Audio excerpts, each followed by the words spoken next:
Good morning, everybody. Madam Administrator, are you guys all set over there? Thank you. Is everybody all set? All right. Representative Horn, any comments? Good morning, Senator. I was busy chatting with my ranking member here. It is nice to see everyone, and I thank everyone for all the work that has gone into producing these reports. We're very fortunate in Connecticut to have this kind of work available to work with. So thank you, Senator. Representative Cheeseman. Ditto. Thank you, ma'am. Senator Martin. I am good. Thank you. Representative Walker. Good morning, everybody, and I thank both OFA and OPM for all your hard work, and I look forward to all the work we're going to do. Thank you. Representative Nuccio. Thank you, Madam Chair. I just want to say thank you to everybody for putting this together, and I look forward to getting into the very ample details that are in this report.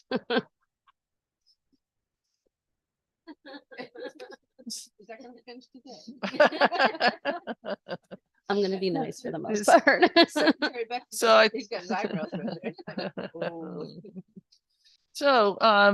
does anybody else have any comments? Seeing none. All righty. Mr. Ayers, the floor is yours. Good morning and welcome to the Fiscal Accountability Report 2023. It's good to be back in person. Okay, today we are going to look at the current biennium, the FY 24 and 25 updates, both expenditures and revenue. We will then look at the out years with its particular methodology required of this report. We will, in those both of the general fund, we will then take a look at the second largest appropriated fund, the Special Transportation Fund. We'll then just quickly look at some of the economic trends that our analysts identified that are underlying this report. And then, as required by the statute, we will look at the bonding and tax expenditures. So starting off, current fiscal year, FY 24. The budget you adopted had a balance as passed of $399.7 million.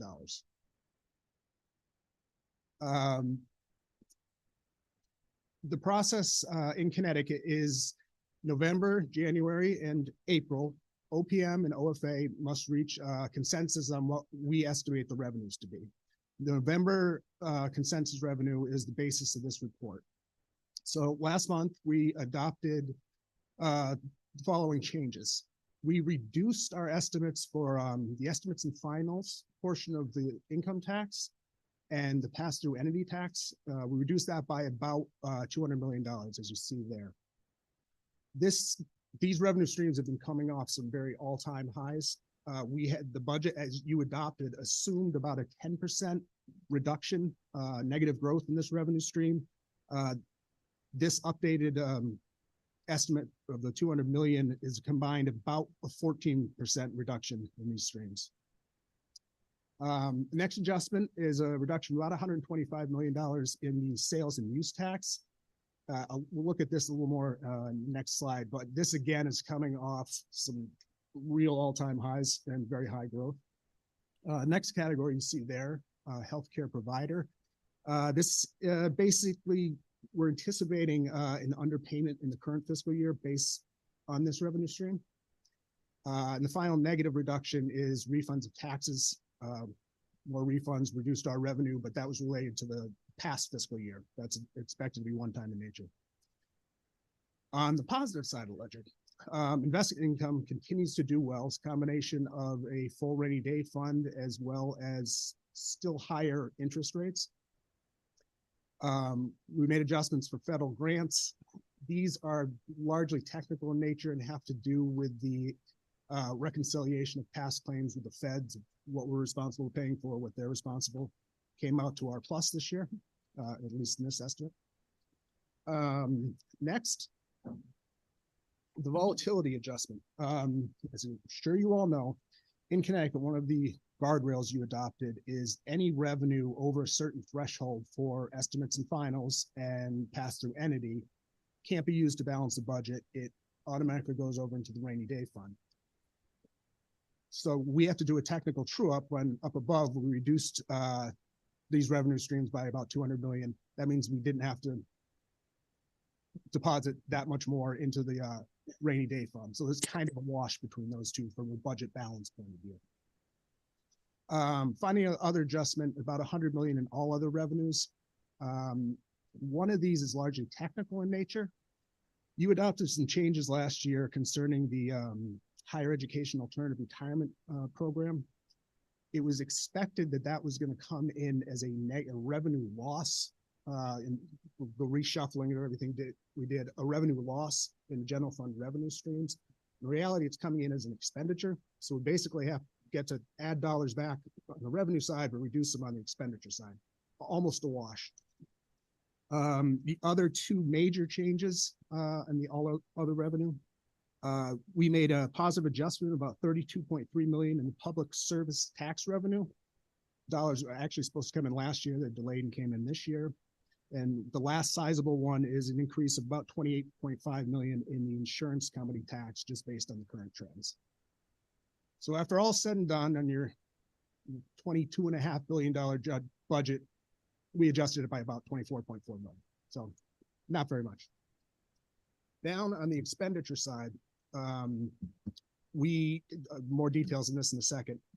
We identified lapsing dollars, about $52 million, offset by deficiencies totaling about 216 million, and then a lot of technical changes totaling about 121 million. And I don't think the bottom of the slide is showing here.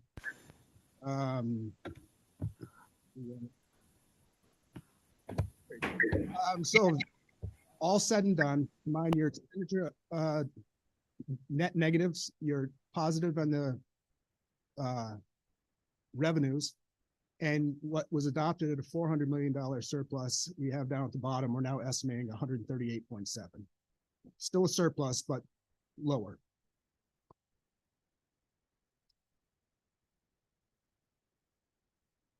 Now, this is details of the current fiscal year's expenditures.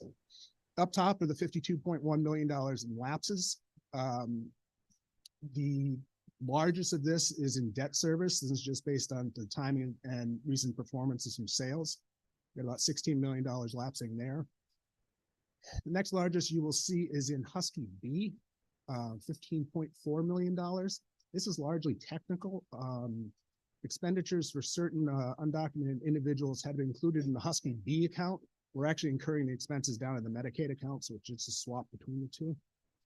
And your last large category is basically your employee and retiree fringe benefits. There's some lapsing dollars in there.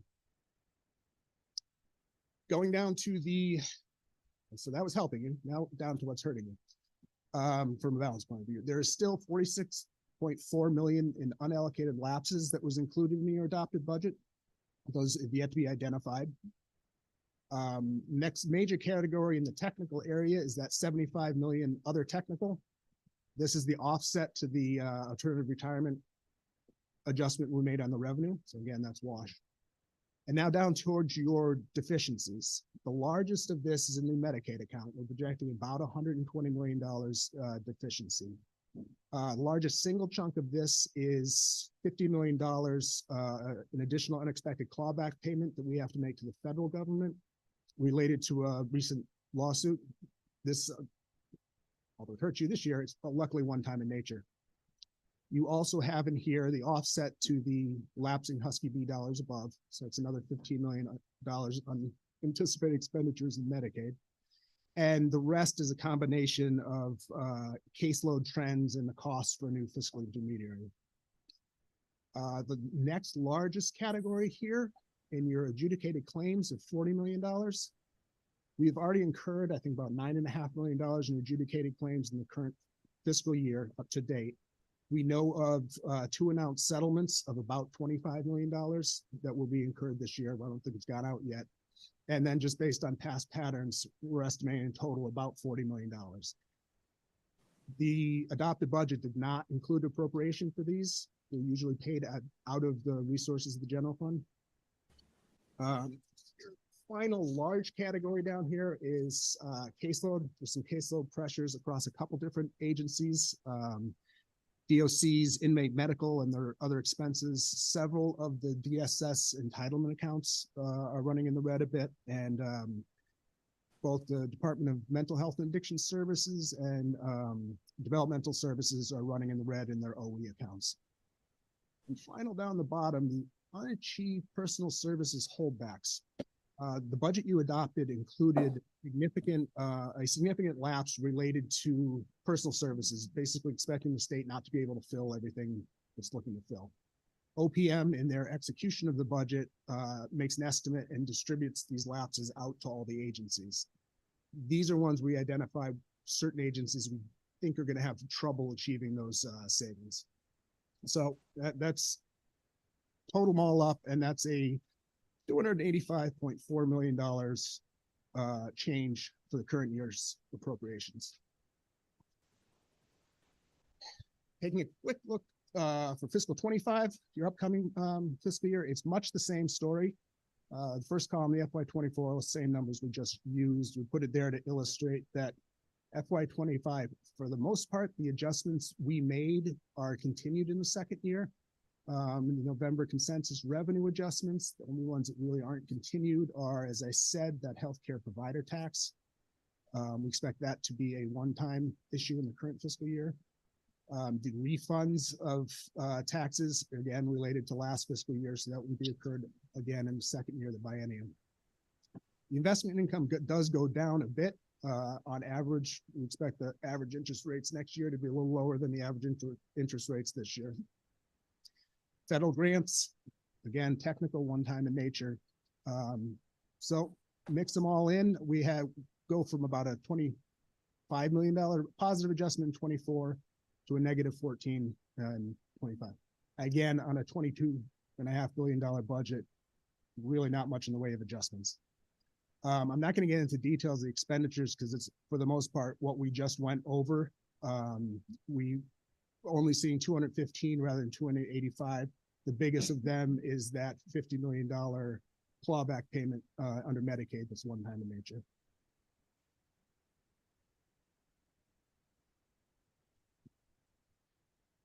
I think I threw this slide up last year because it's really kind of fascinating to me. This is the underpinning of the sales tax. Yes, we made a reduction in the estimate of the sales tax, but it's coming off 2 or 3 years of unprecedented growth in this. This is a revenue stream that's usually pretty vanilla, 2 to 3% year over year, pretty guaranteed. It's just a combination both of inflation as well as very changed consumer patterns during the pandemic. Really drove some incredible growth. We expect those to be coming back to the norm. And particularly as you see in the out years, we're back to a pretty normal 2.5% growth rate under this.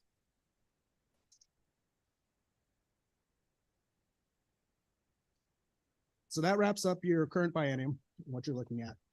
What's not included in those numbers, as you all know, you have for the last several years had a combination of American Rescue Plan dollars that you were able to allocate, federal dollars, as well as some pretty unprecedented lapsing dollars that you were able to carry forward and repurpose for different uses.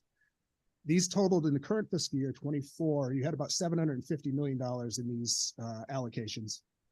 The second year of the biennium, excuse me, only has about 214.5.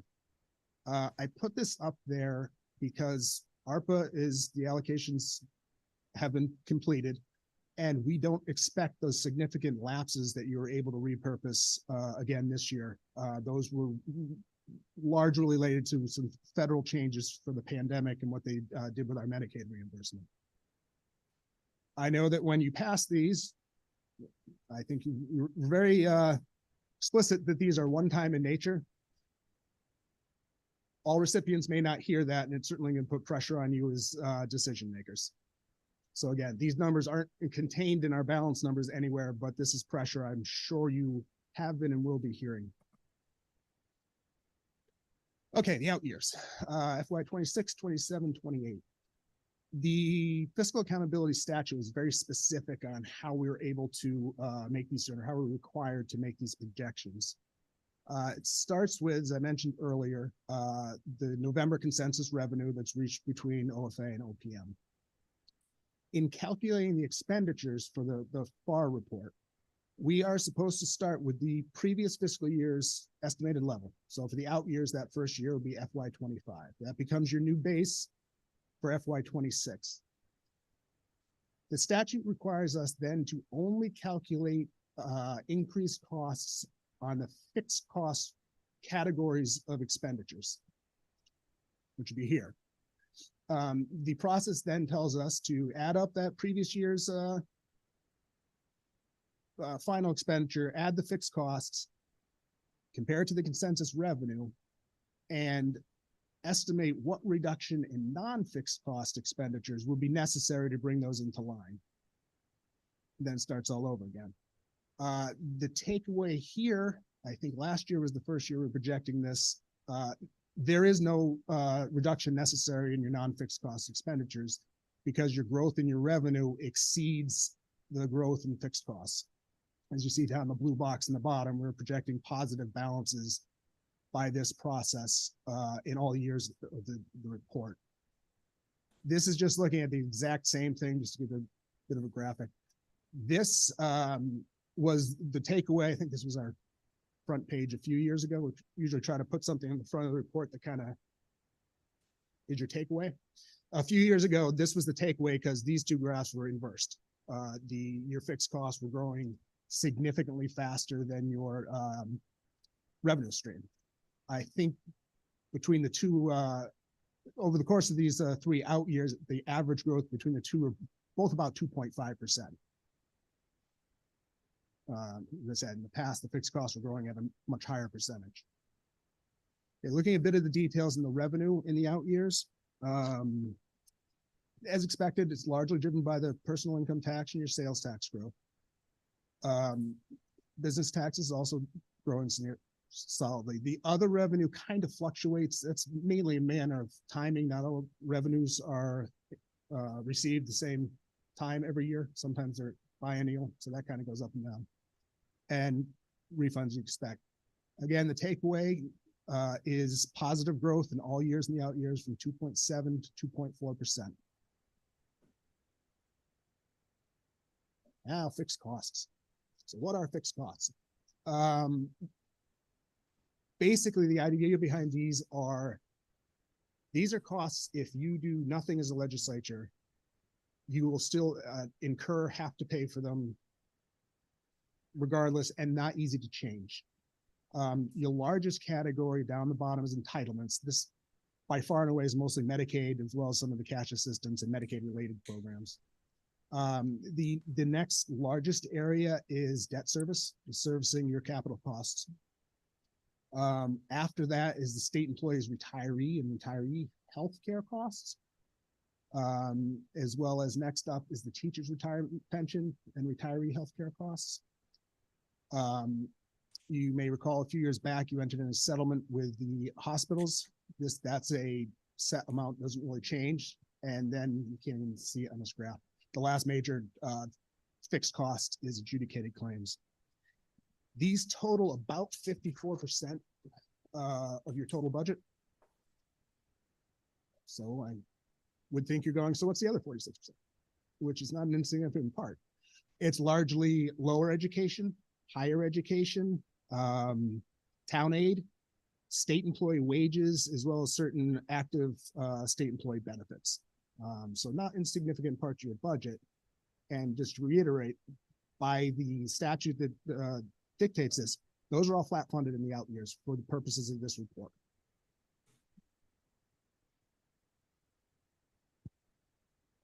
Just so you can see what is growing where. You expect entitlements is the biggest thing. Debt service kind of fluctuates based on the timing. It's a timing thing for the most part. State employee pensions and retiree health is fairly steady growth. The takeaway from this is the next category, the teachers' retirement, retiree healthcare. Some significant growth in the first couple of years, the out years, and then that drops off to only 7.5%. That is, the state changed how they amortize that, and that's when that comes fully into effect. For all out years after 28, that should be fairly flat growth, which would help you in other areas.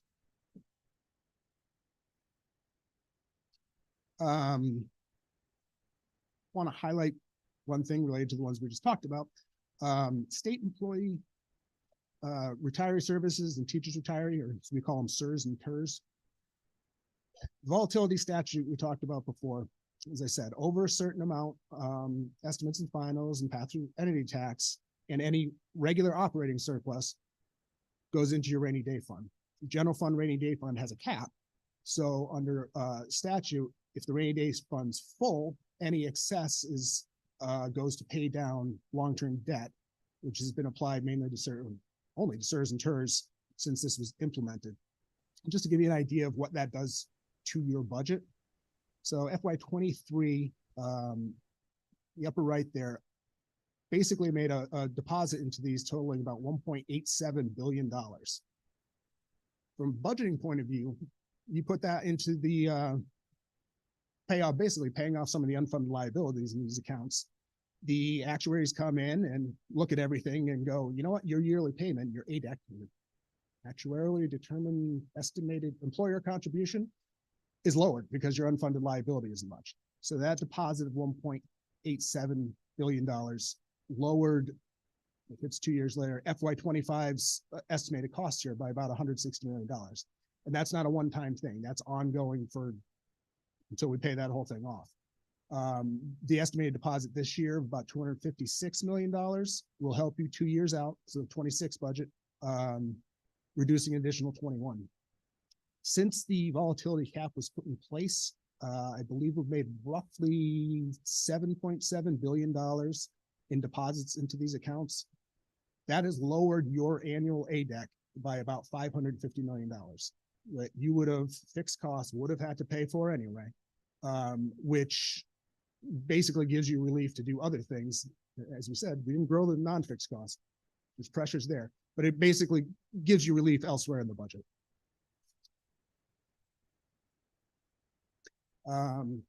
Budget reserve fund. I'm not going to go into all the specific details here. Basically, good story. It's full to where it should be. As you recall, last spring, you passed a statute increasing the maximum amount the budget reserve fund can hold. Had been 15%, increased that cap up to 18%. The mechanism that you passed basically said until you reach that new threshold, any excess dollars that are coming out of volatility or surplus basically get shared. Half goes in the rainy day fund, half goes to pay down long-term debt until the rainy day fund gets filled up. We're projecting it gets filled up to its new cap of 18% around FY27. And I would point out down in the bottom in that greenish yellow, that gets filled up while still making reductions to the long-term debt in each of the years that we're projecting.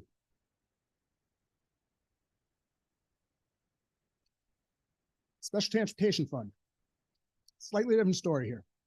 I'm not going to walk through this whole thing, but takeaway is looking down under that third greenish yellow line, the surplus deficit. We're projecting positive balances for the current biennium in the first year of the out year. However, we're projecting that this account will go into the red in by 30 million and then 80 million in FY27 and FY28. I'll detail why that is in the next slide. The other takeaway here is in blue down the bottom, the year-end cumulative balance. As I said, the general fund has an associated rainy day fund that limit up to 18% is the maximum you can keep in there before the dollars go to do something else and retire debt. The Special Transportation Fund does not have any similar mechanism. Surplus in it just build up and carry. So as you can see, peaking in FY26, the year-end cumulative balance will be over $1 billion, which I think is about 40% or so of the total special transportation fund. Absence legislative action, any legislative action, there's no mechanism to otherwise utilize these funds. You would have to come up with them. Okay, looking at why we're projecting that to go into the red in the last 2 years, the out years. Debt service, which I think is the same 40%, about 40% of overall expenditures in the Special Transportation Fund. We're projecting to grow under the scenario about 7.5%. It's a fairly significant growth. However, at the same time, we're only projecting an average 0.9% growth in revenue total. Over the past few years, you have dedicated portions of the state sales and use tax that had previously been general fund to help shore up the Special Transportation Fund. And as I said, this is the same sales tax we talked about before. It's growing about 2.5%, so fairly steady for all years. But all other revenue, which is mainly your motor fuels related taxes, we're projecting the average growth of a negative 0.2% over the course of this report. So these numbers would be much worse if you had not dedicated portions of the sales tax and had left just the revenue stream that had previously been in there. And these revenue streams, or the all other revenue, this is largely related to falling fuel prices, if it's taxed on a percentage basis, as well as continued improved average efficiency of vehicles. People don't have to buy as much fuel as in the past. Okay, so now just a couple things, just looking at some of the stats underlying. We have coming off very high unemployment rates at the beginning when we did this report a few years ago. We're back down to about 3.5%. Overall, Connecticut's labor force participation rate is about 64%. It's in line with our peers around us and below or actually above the US average. And looking at total employment, it took us quite some time, but our total private sector employment has finally exceeded where we were pre-pandemic as well as pre-Great Recession. These numbers are September numbers. October since came out, we're even slightly better. We didn't have time to incorporate that given the timing of it. The biggest change in the overall levels, both between the now and the beginning of the pandemic, as well as Great Recession, it's a large drop off up top in the total government employment. We still haven't come close to getting back to where we were in that regard. This is looking at the same thing since the beginning of the pandemic, what areas have recovered, what areas have not. So you can see down the bottom, trade, transportation, utilities has done well, education, health services, professional business, and construction. On the top, financial services, we still have not gotten back to the employment levels we were pre-pandemic. As noted before, government is still down significantly, leisure and hospitality and manufacturing. This is just looking at inflation. This impacts both our sales tax receipts as well as the cost of the various things the state as a purchaser needs to buy. It is back down to about 3.2% in October, off historic highs of upwards of 9%. Takeaways, we still obviously don't know what the Fed's going to do because we're still decently above their target rate of 2%. And before anyone asks, no, we can't disaggregate the impact of inflation on sales tax versus consumer on sales tax. I think I asked that last year, and we don't have the data to disaggregate that. Looking at a couple other things going on in our economy in the state, housing prices continue to significantly rise, particularly uptick at the start of the pandemic, which is the gray line here. Hang on a second. This is despite mortgage rates are still around 8%, which is much higher than the recent past. We think it's largely elevated. The prices due to lack of inventory. It's about 24% fewer listings this September, sales listings this September as opposed to the previous September. So scarcity drives up demand. Slightly different look on the rental market. We are still above where we were at the beginning of the pandemic, and I think pretty much all the metropolitan statistical areas, but these have started to come back down to a more normal, sustainable level. Okay, next major thing that the FAR statute requires us to do is take a look at states bonding and borrowing. The debt service expenditure figures included in this report assume net new general obligation bond authorizations of about $2.2 billion each year. I guess the biggest takeaway from this would be the green numbers up top. You are still significantly below the soft 90% debt threshold. I think you're about 82% of the limit. So the state still has significant capacity in this regard. In terms of actual bond spending, so that's what we authorize to be spent, will actually get spent every year. We are significant.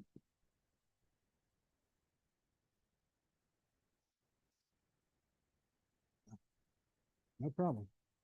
Technical adjustments. We're still significantly below the FY16 peak of almost $2.4 billion in bond spending. We're projecting, we see it at about $1.3 billion for FY23. The difference between this slide and the past slide is things get authorized, but bonding tends to be a longer term, longer projects, longer term. So the actual spending lags the authorizations. Given the authorizations we looked at in the last page, we would expect these numbers to start to trend back up, given the $2.2 billion base authorization that we mentioned. The last major, non-responsive.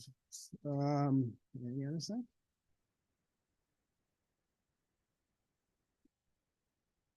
Okay, last major area that the FAR statute requires us to look at is tax expenditures. We usually try not to throw too many words up on the screen at you, but this one I think is useful. Three major types of tax expenditures: credits directly reduce a taxpayer's liability. Exemptions excludes specified transactions, something like we don't tax groceries. And a deduction reduces a taxpayer's taxable income. Common example of this is the CHET higher ed savings accounts. So in total, we're projecting over the course of this report, total tax expenditures between $9 and almost $10 billion. Essentially, that what this means is that you and your predecessors have put policies in place that forego that amount of revenue.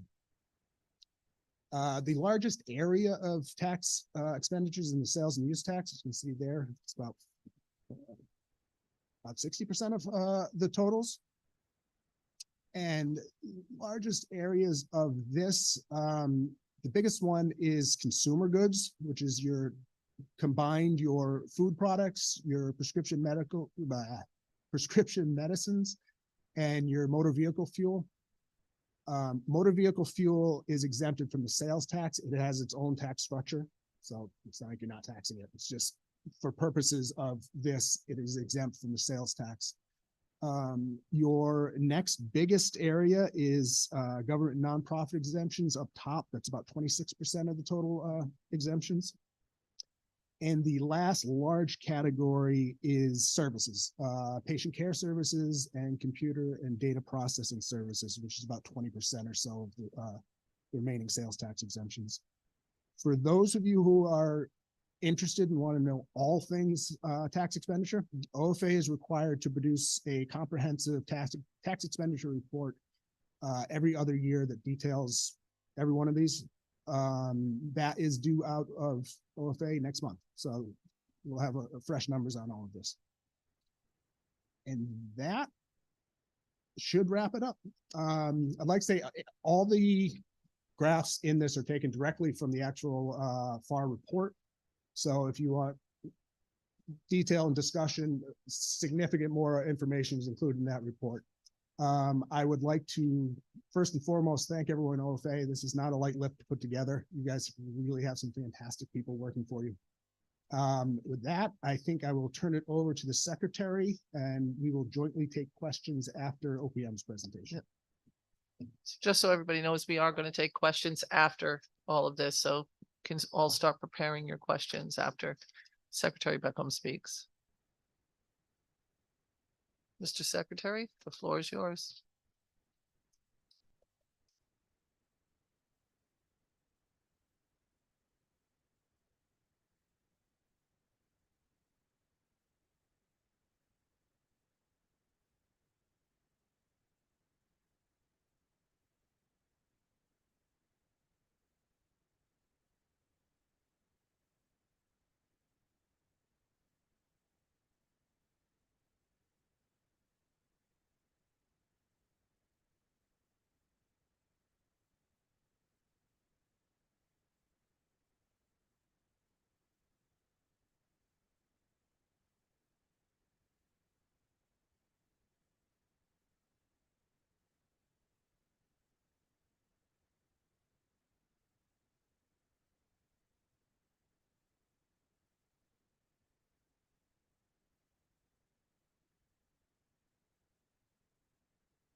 Started.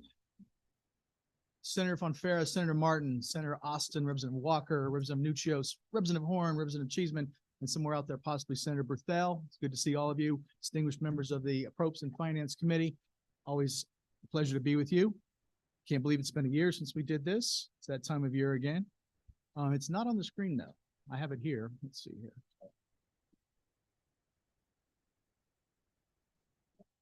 Sure. Do we have to take the one down first? Yeah. Yeah. I want to compliment OFA on their presentation. We will differ slightly on some of our numbers, and they do cover certain aspects of the report differently than we do. But we did send our report out last month, and we have a PowerPoint for you that you received earlier this morning. I'm going to try to move through it quickly. There it is. I'm going to try to move through it quickly. Just to give you an overview, we're going to talk about current year operating projections. Is this page down? No, that's not it. Let's see here. How do I get it to move? It's not going. It's not moving. Page down. Oh, that one. Oh, it's up, not down. Oh, okay. Alrighty then. So we'll take you through current year operating projections. As required by the statute, we'll give you estimates of revenue and fixed cost growth for the current biennium and the 3 fiscal years that follow. We're going to talk about long-term liabilities and fixed cost drivers. We've got some economic slides along with Neil's for your consideration and a conclusion and some key takeaways. I'm going to, before I forget, I will start my remarks by thanking the people at the Office of Policy Management who helped who put this together, put our budget together. It's been my privilege to work with this team for the last almost 2 years. I've never had the privilege of working with a better group in state service in almost 34 years. So they're a pleasure to work with, and they do great work, and I want to thank them for all they do. So we'll move right into it, I hope. Nope. Here we go. So for fiscal 24, we are projecting, we're slightly more optimistic. If you follow our monthly letter to the controller, you get a monthly snapshot from our perspective of where we think we are with revenue, where we think we are with expenditures. Within expenditures, you can see every month what we think is going on with both lapses and deficiencies. But we have a slightly more optimistic view of the current fiscal year in terms of the surplus. We're projecting a $153.9 million surplus. It is down from the adopted budget. Our STF continues to have a healthy operating surplus and a very healthy cumulative surplus, as you'll see. Got graphs on that. For the next for the next year of this biennium 25 and the 3 fiscal years thereafter, we are showing the 2 largest contributors of fixed cost growth are Medicaid and debt service. But the revenue growth As Neil indicated, outpaces our fixed cost growth. That's a very good place to be. We noticed that last year. We were moving into that territory. We're going to hold that for a little while. That's very good. However, and I need to emphasize this, if you have any takeaway from today, it's this next line. Growth in non-fixed costs and spending cap compliance will be the most significant budgetary issue in the near term. I wanted to emphasize that for you because that's not in the report. It's not required by the statute, but I want to emphasize that for you. We've got some long-term liabilities that have been reduced in recent years. Compared to last year, we're down 6.7 billion in terms of our long-term liabilities. We're down 13.8 compared to the November 21 report. That's all good news. Progress on healthcare and pensions are the major drivers of that improvement. Our fiscal guardrails, which were unanimously extended last session, have played a major role in that improvement. And our commitment, this administration's commitment to addressing those long-term liabilities and living within our means is absolutely paying dividends. As Neil alluded, we've put about 7.6 billion in additional pension contributions since 2020, and it's resulted in contribution savings, all things being equal, of about 650 million a year. Our next slide, slide 4, shows you that FY24 remains in balance with a projected surplus, but the volatility cap is shielding our general fund from weakness in the estimates and finals, which is a portion of the income tax, which is subject to the volatility cap. As you can see here, we've got general fund surplus is down, the volatility cap transfer is down, and the total budget revenue fund deposits is going to be down as well. So that's essentially an erosion in revenue. On the next slide, we're showing you in graphic form what's happening with some of the specific revenue items. The red, we are down in those categories. In the black, we're ahead. Neil talked about some of these. This is actually consensus revenue. So you'll see those numbers graphically indicated as well as listed on the right there. The next slide shows recent revenue trends. The growth rates for our tax types are in that box on the upper left. As you can see, we experienced in fiscal 23 significant downturn in our estimates and finals revenues as well as our pass-through entity tax. We're projecting in the current year, those are still down. But in the next fiscal year, we are projecting we will be back in positive territory. The graphic to the right of that with the orange and green shows you that volatility, the volatility that we guard against. The decline there year over year from 22 to 23, we had projected 16% down. When we did the budget, it's actually fell by 24%. And as you can see, we were projecting to be down another 10% year over year in 24, but it's going down 14%. But as you can see, the blue line is the volatility cap number. And even though it grows up every year a little bit, we are insulated from the downturn, from the revenue retrenchment so far. We're not hitting the general fund. It's only affecting volatility cap transfers. But that's the beauty of the volatility cap. We're not doing rescissions. We're not doing deficit mitigation right now. It's all just affecting those budget reserve deposits. So that's a great innovation that we passed a few years ago. Again, if you follow our monthly letter to the comptroller, you're aware of our deficiencies and lapses that we recognize. This lists some of these. There's more detail on them in the report itself. Happy to discuss those if anyone's interested. The largest single deficiency we're seeing right now is primarily in Medicaid. Shortfall of 120 million attributable to Medicaid. Neil talked about the clawback billing from the federal court case that we're required to, we're gonna have to put some more money available to that, as well as a number of other items. We've got some detail on Medicaid later on. This is a history of our budget reserve fund on slide 8. As you can see, we had deposits in the good years in the yellow bars, withdrawals in the bad years or the red bars, and then the dotted line is the total of the fund itself. At the end of last year, it was at $3.3 billion. Assuming the budget, assuming we have balanced budgets that adhere to all the caps, we think the 18% limit, I noticed on Neil's chart, he thinks we will reach the 18% limit in fiscal 27. We don't disagree with that. We might reach it sooner, but we'll see. We have to have balanced budgets between now and then to achieve that.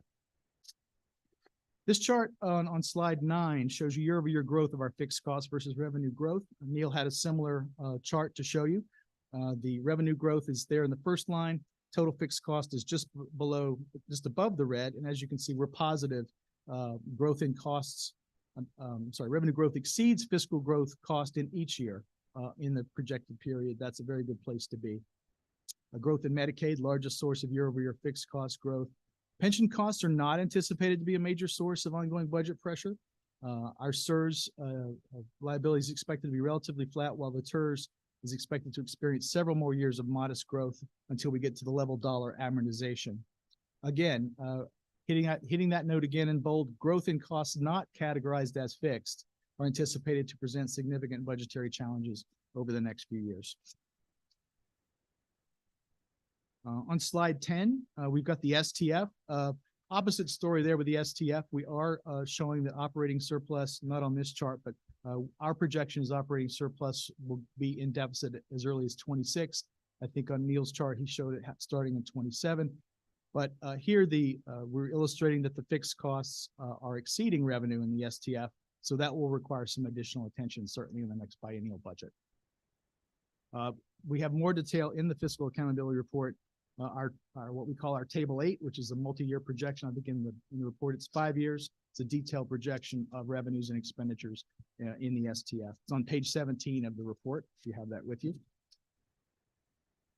Our long-term liabilities pie chart, you've seen this before. This shows you that the single largest item is our bonded indebtedness, but our retirement pension systems and other basically retiree health is the yellow one there. Those are also pretty significant. But I've mentioned before, our long-term liabilities have decreased 2 years ago. In 21, November of 21, it totaled 95 billion. This year, we're reporting it's 81 billion. So we are had a substantial decrease in our long-term liabilities, which is quite good news. While this is great progress, I'll note that Connecticut remains one of the most indebted states, something that the rating agencies routinely remind us of. And in fact, we were before them, all 4 of them last week, discussing our financial position in advance of a bond sale coming up. This chart shows you our general fund debt service recent trends, both the total amount there and the percentage of the general fund that this represents. Again, pretty high compared to our sister states, but we are staying in a pretty narrow range of 11 or 12% of general fund. We're coming down a bit in the next year. The high in 24 was because we retired some gap conversion bonds this current fiscal year that caused a spike this year, but we're coming back down in terms of debt service. Debt service is something we pay close attention to when we do our bond agendas on an annual basis. That's something one of our fixed costs we have to pay attention to keep that under control. We have a slide 13 on the retirement system liabilities. You've seen this before as well. Main takeaway here is that in terms of our pension, the vast majority of the liability is for folks who've already retired.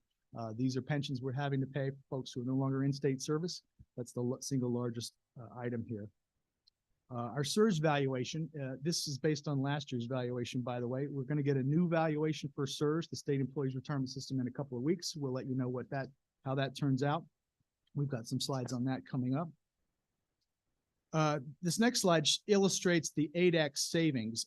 Neil alluded to this in his remarks. This is all things being equal. Of course, pension funds are what we need to pay in terms of our employer contribution is driven by a number of factors, including actuarial changes in the fund, the performance of the fund itself in terms of the investment returns, COLAs, that sort of thing. But all things being equal, our pension contributions, our extra contributions on top of the ADEC, which are on the left there, that we've made over the last several years, will translate into those savings in the ADEC on the right-hand side. So we are literally saving money, freeing up more money in the general fund for expenditures on other essential programs because of the great progress we've been able to make with the volatility cap deposits and the other surplus deposits we've been able to make in the pension funds. Slide 15 shows us the retirement system funding progress. The valuation there on the left is SERS. That is last year's valuation. It shows that we're at 48.5%. We think with the new valuation we're going to get in a couple of weeks, that could go over 50%, which will be great progress in that category. Teachers are already at about 60%, teachers retirement fund are already at about 60% funded, as you can see. And that's the progress in recent years. We're up 10% in terms of funded status in SERS and 8.5% since last couple of years. And since 2020, We're up $11 billion in terms of the value of the assets. So tremendous growth there. Very good news for the state. Here's some more detail on Medicaid. So we're showing you here, the dotted line is our caseload projection, and then the bars show the raw totals of what we expect will be spent. The federal share is in gray, the state share is in green. Part of what's happening these days after the end of the public health emergency, we've got the so-called unwinding process where folks are being redetermined in terms of their eligibility under Medicaid.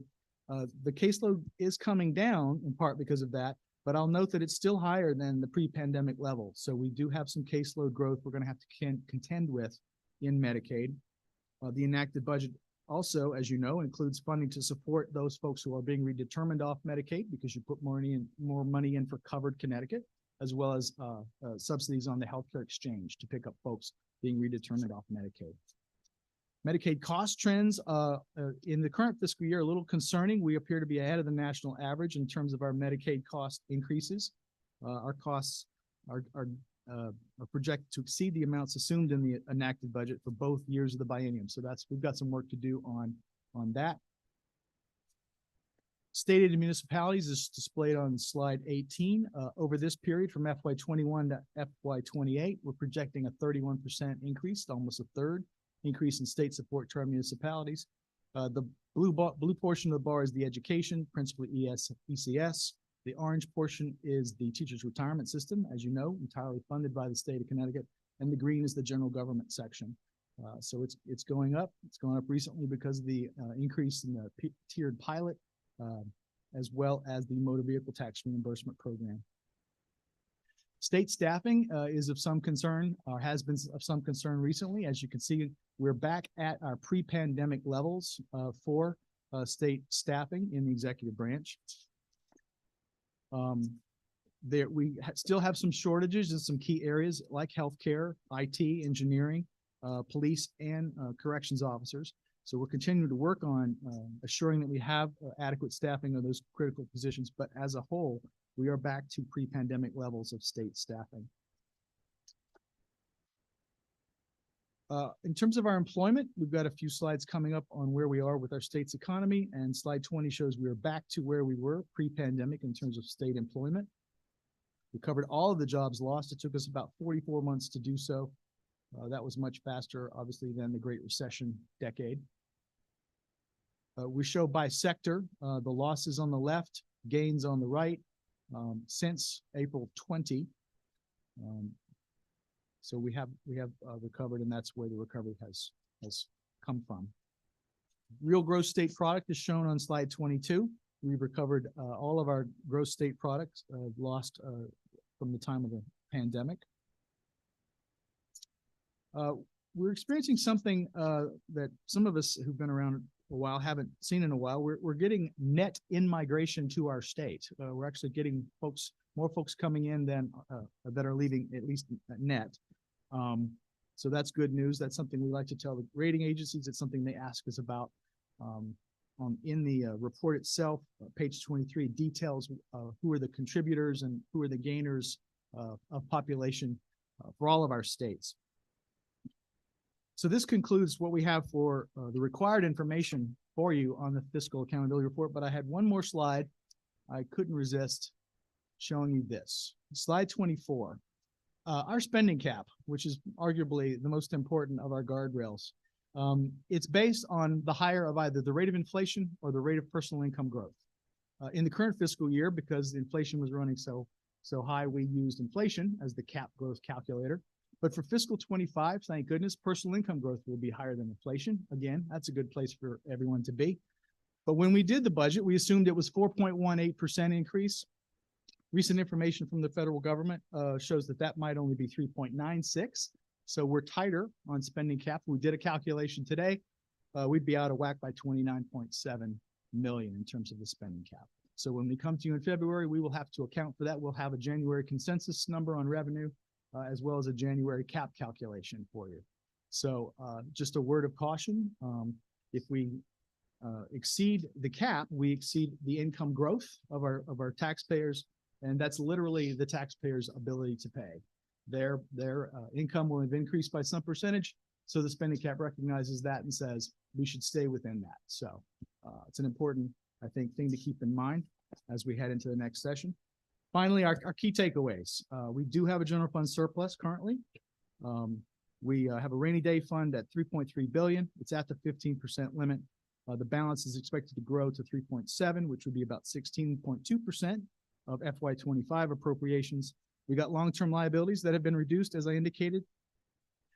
Great news, general fund revenue growth outpacing fixed cost growth over the entire forecast period. It's a recent development in our state's history. It's a great place to be.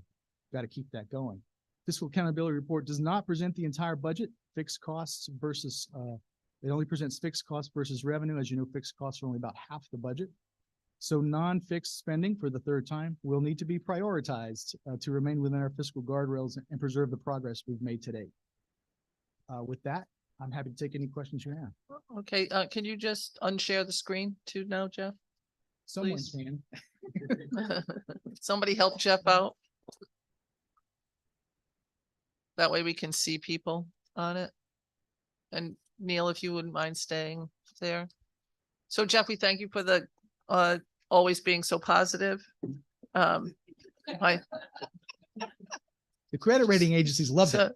so yeah, just thank you very much for being positive again. So and those out there can raise your hand if you're interested. So we are staying within the confines of the 2 question, which means you don't add on to those questions. And first we'll see if anybody in leadership in the finance committee has any questions. Senator Fonfara, any questions today, sir? Senator Martin? Yeah, I do have two. So Not too long ones. on page 17, it says, it talks which about the report? STF of the OPM or OFA? OFA. Okay. So you mentioned the introduction of additional revenue that we're going to need for the STF. Any idea of what type of revenue you're talking about, or that we may need? That would be a policy decision. OFA is a nonpartisan, happy to discuss and develop proposals with you, but I think that's outside our purview to make a recommendation. Oh, that's a great way of not answering, giving us ideas, put it that way.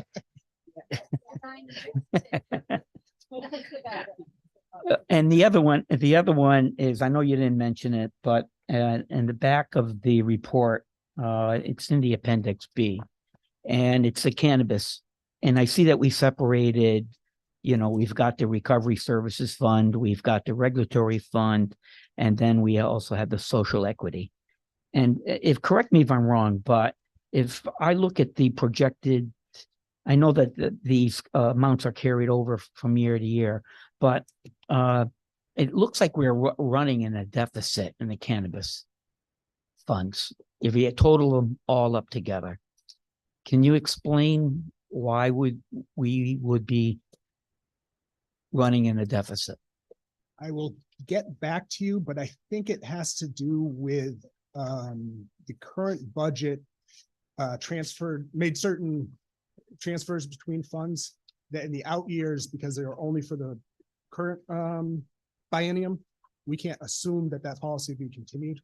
I'll double check and we'll get back to you on that, but I believe it's a factor of certain transfers were not made for permanent, but were only made for 2 years in the biennium. Okay, thank you.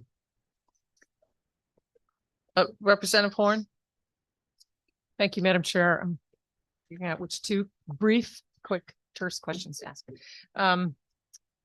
The first has to do with, and I can't recall whether both of you discussed this or not, but I think it was actually Neil Ayers in bonding generally, the increasingly or seems to be somewhat stubbornly large gap between actual spending and allocations.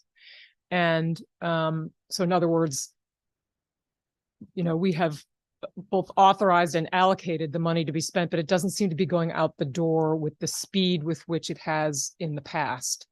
And you can posit I could guess a number of explanations for that, but I wonder if either of you had any thoughts on underlying reasons for that. Yes, the obvious answer is that we've had an unprecedented amount of federal money coming down to us from ARPA, and our agencies, the same agencies that are dispensing the bond funds, are dispensing the ARPA. And it is an ongoing issue for us to get money out the door faster, something we're working on, something that we added, and you agreed to add resources in the budget to hire more folks to do that work. We're continuing to look at being able to do more of that, as well as automating our grants management generally. That's a project that we're working on longer term to make that process a little more streamlined. But we absolutely recognize that is a phenomenon, and we're working on it. That's helpful because that at least places it in it is the state's responsibility for that gap. In other words, it's not the projects themselves that are not ready to go. And my second question has to do with the OPEB, or the other post-employment benefits. I have had some preliminary discussions about the fact that we don't have a mechanism either to determine what our annual contribution to that ought to be, or a mechanism to pay that down. And I wondered whether you had any thoughts about that, whether that's a problem. Well, we recently had a mechanism for that. We were getting employee contributions from that, and we do have a fund offline, a non-general fund budget, the OPEB. It's got about $2.5 billion in it, I think. We're pay as you go on retiree health, but we have realized some savings. I'm trying to find my chart from the rating agency presentation. We've had savings of about $8 billion off our total liability for OPEB in the last 2 years. Part of that is owing to some actuarial changes in the fund. Part of it's owing to a new Medicare Advantage program that the comptroller was able to negotiate last year and get better rates for retiree health. So we're bringing that down. But you're absolutely right. We're pay as you go on that, and we are not yet at an actuarial ability to pay for that. That's what I have on OPEB. Okay. At this That was time. a neutral explanation, but that is the end of my second question. Thank you, Madam Chair. Thank you. Representative Cheeseman. Thank you, Madam Chair. My first question is for Neil. On page 12 of your report, you outline major components for FY26 general fund revenue adjustments, and you include phase in and eliminate benefits cliff, temporary corporation business tax surcharge, which we assume expires. Do you want me to wait for you to find the page? All right. Do you factor in, or at what point do you factor in the changes we made in the recent budget with regard to income tax liability for Connecticut residents? Where does that show up in here? In the current fiscal year, I believe. So it is, if I remember correctly, I think that's it January. starts FY24, so it's factored in, and these are new changes that we see in FY26. Okay, so obviously that is included in these. It's baked into the numbers going forward. Okay, and my second question is to Secretary Beckham. I believe 2 years ago, Boston Consulting Group delivered the CREATES report, which estimated we could save upwards of $600 to $700 million a year if we implemented their suggestions. Obviously, we haven't. I'm just telling you what the report said. I'm sure everyone has poured through it, more than the 78 pages in the executive summary. How many of those changes have we implemented, and what kind of savings are we seeing? I don't have that to hand, but I'll get you a fresh report on that. It's something we're continuing to work on. There's a very intriguing idea in there about a common payment platform. That's a project we're working on right now with the Treasurer's Office as well as the Comptroller's Office. We may well have a recommendation for you in the next budget that you see in February around that, some streamlining and savings on that. I would have to, I'd have to do a little digging, but I'll get back to you with where we are with the CREATES report. Thank you. Given your concern over the other constraints we're going to have, I think looking at that carefully is something we would all look kindly on. Well, maybe not. Thank you. Thank you, Madam Chair. So anything that is coming back to individual people's requests would go to Susan Keene and Bree Wolf, and they'll get it to everybody in both committees. Please. Representative Walker. Thank you, Madam Chair, and I want to thank both of you for your presentation. I have a very basic question. Secretary, Beckham, could you explain to me what is the difference between fixed and non-fixed? Well, the statute defines for us what we're supposed to look at for fixed costs. Let's see, I can actually have that here. Fixed costs of drivers are debt service, pension contributions, retiree health care, entitlement programs, and federal mandates. That's what's described in section 2-36B. And non-fixed? Everything else, especially education, things like that. Non-entitlement health and human services discretionary programs, everything else, Could the other you- half of the budget. Could you just state the statutory? 2-36B Okay. lays out what we're supposed to study in the fiscal accountability report. And in subsection B, fixed cost drivers are defined as debt service, pension contributions, retiree health care, entitlement programs, and federal mandates.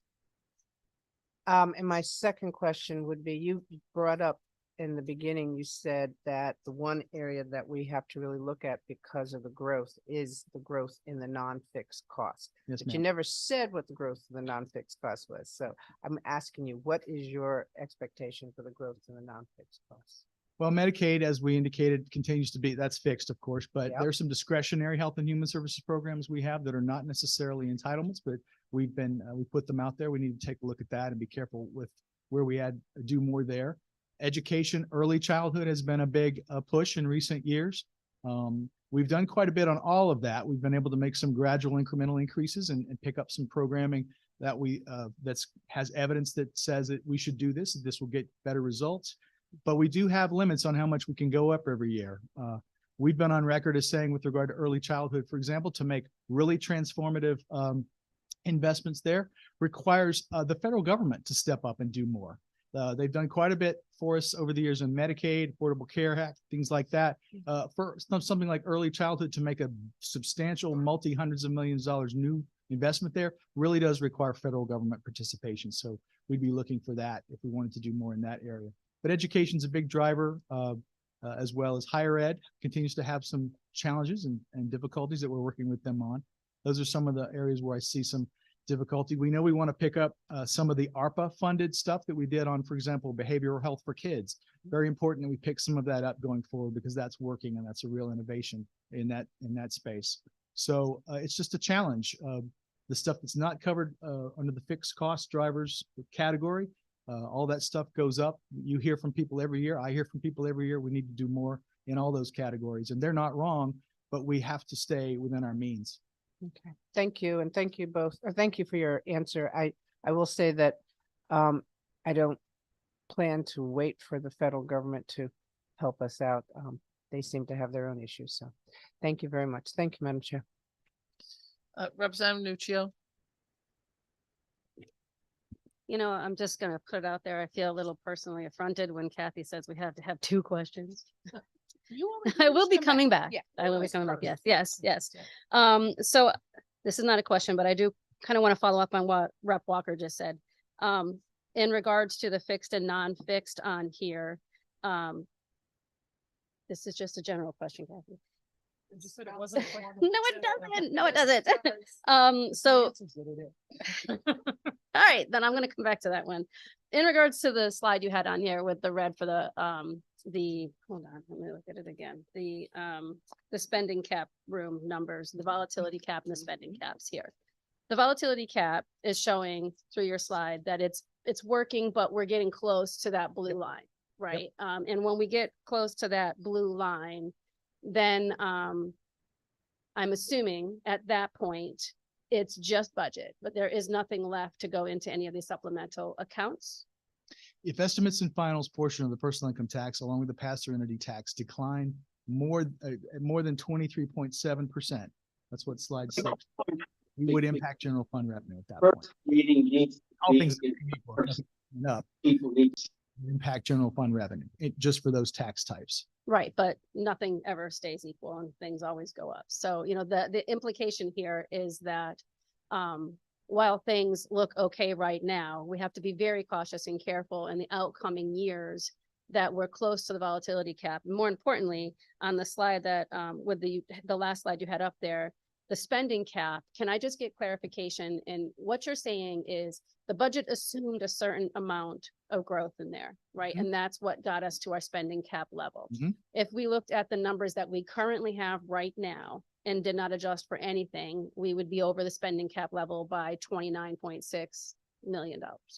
Yes, if we use the current numbers being provided by the relevant federal agency that helps us determine increase in personal income growth, it would be a lower percentage than the one we used back in the spring when we did the budget.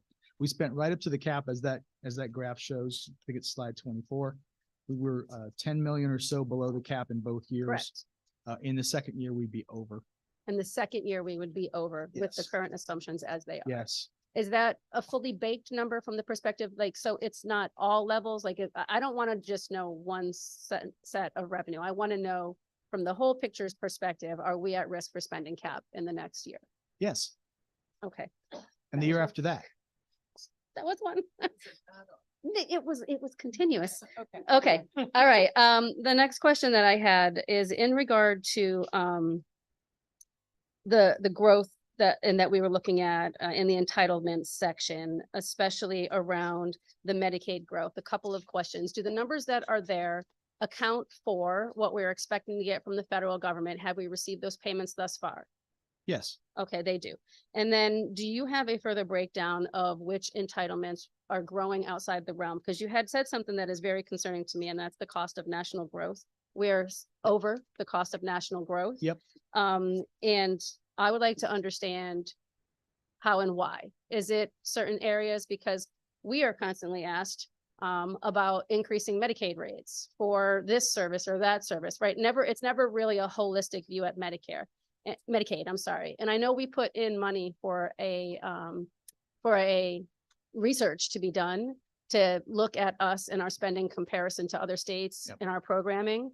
I'm very concerned that we're showing over the national growth rate, and I would like to understand what programs we feel are driving that, what efficiencies there are, and how that study is coming along, so we can look at Medicaid holistically and not based on the best lobbyist who gets to their favorite legislator.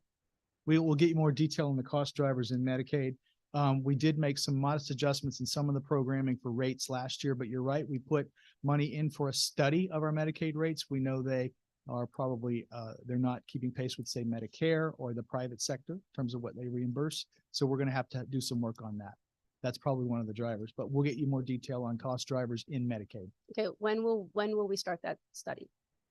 It's ongoing now. The It is. DSS, in fact, they've had several ongoing before we did the recent, but that's ongoing now. Okay, thank you very much. Senator Berthel? Thank you, and I'll wait until the end. Representative Mary Mashinsky? Thank you. Good morning. I wanted to ask Neil and Jeff, do they have any states we could look to as models for changing how we fund our transportation projects, considering the fuel efficiency is reducing the amount of money going into the transportation fund? We can take a look and see if there are, but I know in meeting my counterparts in other states, we're not alone in experiencing this problem. Right. For states that have a similar setup in their tax and transportation structure. I'm not sure if a comprehensive solution has been found by any state yet. Okay, but models would be good if we have anything to follow. If you spot any, please let us know. Certainly. Thank you. Representative Mashinsky, this is Jeff Beckham. We will obviously be looking at that in the next biennial budget. We are solvent in the STF for the current biennium, so I don't anticipate offering changes there this coming session, but you're quite right. In the out years, we've got to come to a better understanding, new reforms in terms of revenue sources for the STF. It's fuel efficiency, it's conversion to electric vehicles, it's a bunch of things. And we're going to have to take a hard look at that, and we'll be looking for advice from any good source around the country. Okay, thanks for your help. Senator Lesser? Yes, thank you, Madam Chair. And I want to thank you both for your testimony this morning. And I just want to first associate myself very strongly with the remarks of Representative Nuccio earlier about the Medicaid program. My first question is this: to what extent, we talked about the one-time impact of Carr versus Becerra. Are there also ongoing impacts as well that we should expect from that decision? I'm not aware that there's an ongoing. I think that's a one-time. The Carr versus Becerra is a one-time phenomenon. Yeah, we had to true it up one time. I think we'll build that in going forward. Okay, thank you. And then my second question, and I will hand the mic back, is about redetermination, which is pretty dramatically reduced the size of the Medicaid rolls. That's not having yet an impact on your long-term growth projections? I'm curious about the interplay of the Medicaid enrollment and cost growth or decline. I mean, we've seen a pretty steep decline in the Medicaid population. Sure. Is that to me? So slide 16 of our presentation today, as well as other detail in the report itself, shows that we are experiencing a decline in caseload. But as I noted in my remarks, it's still higher than the pre-pandemic level for caseload for Medicaid. So it's still up there. The redeterminations, we are covering folks who are coming off with additional resources in Cover Connecticut and on Access Health, the exchange. So they're still being covered, but we still have quite a high caseload growth. And of course, we have programming that not every state has that we get through Medicaid, some of our state plan amendments and so forth. So it's something that continuing to have to pay attention to. It's an $8 billion program. Half of that's paid for by the feds, the other half by the state. So it's always got a lot of moving parts. It's always something we have to pay close attention to. And I'm sorry, is it being driven by traditional Medicaid, or is this waiver programs, or do you not know yet? Traditional Medicaid is still growing. And one thing, I'd put my old Medicaid analyst hat back on. Caseload's only one factor in the costs. It's generally caseload, the cost of the service, and utilization. So even if caseload is declining, if the other two factors are increasing, you can still have an increased cost. All set, Senator? Okay. I am. Thank you, Madam Chair. Thank you. Representative Ferrara. Thank you, Senator. Nice to see you both. And thank you to Senator Austin for her great leadership on this day today. I just had a couple questions, as was noted by several colleagues who were mentioning a few questions about kind of how our state compares. And I know in your presentation, I heard some comparisons on the spending side. And I just, as a finance committee member, I'd love to ask a question on the tax side, which is, when we look at our tax revenues and tax expenditures, do you all see similar trends with our most neighboring states in those regards? My boss asks that question to me all the time. It's difficult to say. We are one of the more open and transparent states when it comes to our financial position and what we're experiencing in terms of revenue trends, as well as expenditure trends. Generally speaking, we're about where our neighbors are, I think, in terms of current revenue trends and expectations. It's a challenge for all of us. We're all experiencing the decline of the federal revenue from recent years. So we've got we had a lot of one-time revenue that we tried hard to use for one-time expenses, but that's an adjustment we're making. All the states are having that phenomenon, that problem, that challenge. But revenue trends are pretty close to what our other states are experiencing. Thank goodness, though, we have our guardrails, including our volatility cap, which provides quite a bit of insulation to our general fund that most of our sister states do not have. So they are having greater challenges than we are in terms of declining revenue. And just to make sure I heard correctly, you all are aware of how we compare on the tax expenditure side too, or is that something that OFA has in their upcoming report as well? As I said, we're required to do the tax expenditure report every 2 years. That's specific to Connecticut's tax expenditures. I don't think we necessarily look at other states. And as Jeff said, we are fairly transparent in this. It's not always easy to get apples to apples comparisons with other states. Awesome. Thank you, Neil. And just as my second quick question, on slide 10 of yours, there was reference to the refund line. We were in the red for the out years. Can you just explain what that is due to in more depth?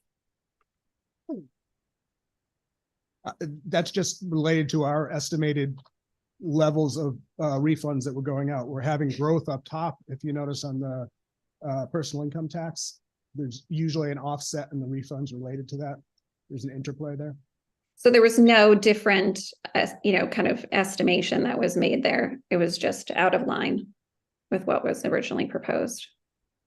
Well, these are the out years, so there wasn't an original supposition of it. This is just our estimates for those levels on those out years. Okay, thank you. Thank you to the chair. Thank you. Up next is Representative Dathan, followed by Representative Osborne. Thank you very much, Madam Chair, and thank you both for being here today. Just wanted to follow up on the question regarding Medicaid. Neil, I think you did a really good summary saying, how we could break down the growth and kind of look at it. I'm wondering, does OFA do any analysis on the growth of things that are basically matched by the federal government as a proportion of total growth? And then also thinking about things that we don't get a federal match on and how those expenses are growing over time. Does that make sense? So, for example, let me just kind of, our state Medicaid plan offers services that are not, we don't receive a federal match on. I want to know what the percentage of those expenses growth are compared to the growth in expenses that things are federally matched. So we are getting, with the things that are federally matched, we would be getting the 50% match rate plus the additional match until the end of this year. I'm just kind of wondering how the growth in those expenses are going over time, because we talk about our total Medicaid expenditures and how those are a significant part of our budget. I'm just trying to slice it and dice it a different way. I don't know. I see Secretary Beckham's nodding. I don't know if you want to jump in, if you know where I'm going. I think that's related to the question Representative Nuccio put to me earlier. You'd like a breakdown of what we're seeing in terms of Medicaid growth by program. We can break it out state only versus reimbursed. Those cost drivers, we're happy to delve into that and get you some more in detail on that. Okay, that's really helpful. Also, in terms of our interest rates, do you all do any sort of This is your analysis? second question? This is my second question. Because a lot of people say second question, it's really their third or fourth question. Okay. So This is I just want definitely- people to know I okay. notice when they do that, but Yeah, I'm sneaky, right? I do. So my second question, for the avoidance of doubt, is wanting to make sure, does OFA or OPM do any analyses on interest rates, average interest rates per our tranches of debt and our GEO bonds and STF? I'm just kind of wondering if our estimates for going forward are reasonable based on our historical work. I think both offices utilize economic consultants. Okay. That is baked into as part of the process. I think we actually use different ones. Can you share with the administrator those sort of analyses that you do so we can kind of see for future estimates for debt servicing as well? Thank you. Thank you very much, Madam Chair. Thank you. Representative Osborne will be followed by Representative Piscopo. Representative Osborne, the floor is yours. Thank you, Madam Chair, and thank you to the Secretary and to Mr. Ayers. I just have a very brief question with regard to the reduction in the sales tax that was collected or that will be collected. You mentioned a reduction of 125 million, and you mentioned some of the reasons for that. Do you have any indication how much of the reduction in sales tax that will be collected is due to theft? That's one issue that we've been dealing with significantly in my district. And I know there's been some recent media literature about that. And I'm wondering if we have any idea how much of that is attributable to theft. I don't think we have any data at that granular level. We're mainly looking at the overall trends in inflation's a factor, consumer behavior is a factor, but I'll check with our folks, but I don't think we have that level of granularity of consumer, if you want to call it consumer behavior. Thank you very much, and thank you, Madam Chair. Thank you. Representative Fiscal, floor is yours, sir. Thank you, Madam Chair. Followed by Representative Paletta. Thank you, Madam Chair, and thank you guys for being here. I appreciate your presentations. In the OFA report, Mike, you had a slide on GO bonds, page 24, I believe it was, and you showed a peak in 16, and the peak's been coming down as allocations requests. I've often applauded that trend, and I was wondering why your assumption that it should increase after that. I mean, you made the assumption that you expect that to increase in the out years. I made that statement based on the previous slide with the authorizations, the authorized levels are increasing from where they had been. If I remember correctly, last year we were assuming about 1.6 billion. Recent actions of the legislature have increased that. So we would assume, because it takes a while to get the projects out, that the higher level of allocations will lead to a higher level of expenditures. Thank you. Appreciate it. And then my second question is just a relatively minor one. It was on debt service. You showed a 700 million deficit in our debt service, page 15. I was wondering can you help me understand that? The red line on that one. Oh, excuse me, which slide? Page 15. You have a debt service deficit, and it's relatively minor, 700,000. Oh, in the actual report, table 5, 3.6. I think that's just has to do with the basically the flow of the program. It's a relatively minor adjustment. It's not a deficit. It's just a reduction in that year. Okay. Thank you. Thank you, Madam Chair. Thank you. Representative Paletta will be followed by Representative Meskers. Thank you, Madam Chair, and I will be brief. I certainly don't want to upset you, and I know there's a lot of people in front of me. So this is to Secretary Beckham. I just want to applaud him and the work that his agency has done here in keeping Connecticut fiscally sound and keeping us abreast on what is going on. And I think it's very important to note that. And that kind of dovetails into my question. Connecticut continues to be per capita, we are $40 billion in unpaid pension liability and debt. So, we still rank at the top in the United States in terms of unfunded pension liability.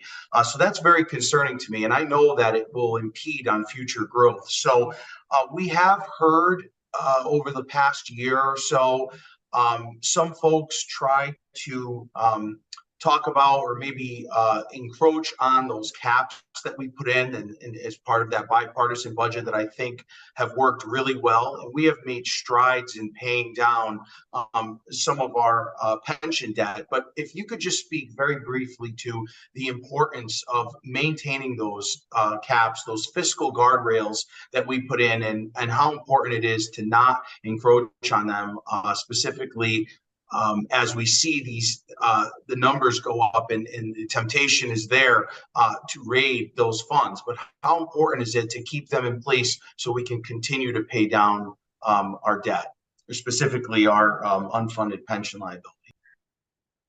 Well, I'm happy to repeat that it's very important. And Governor Lamont has led the way in standing for fiscal discipline and trying to get our state back to a strong financial position.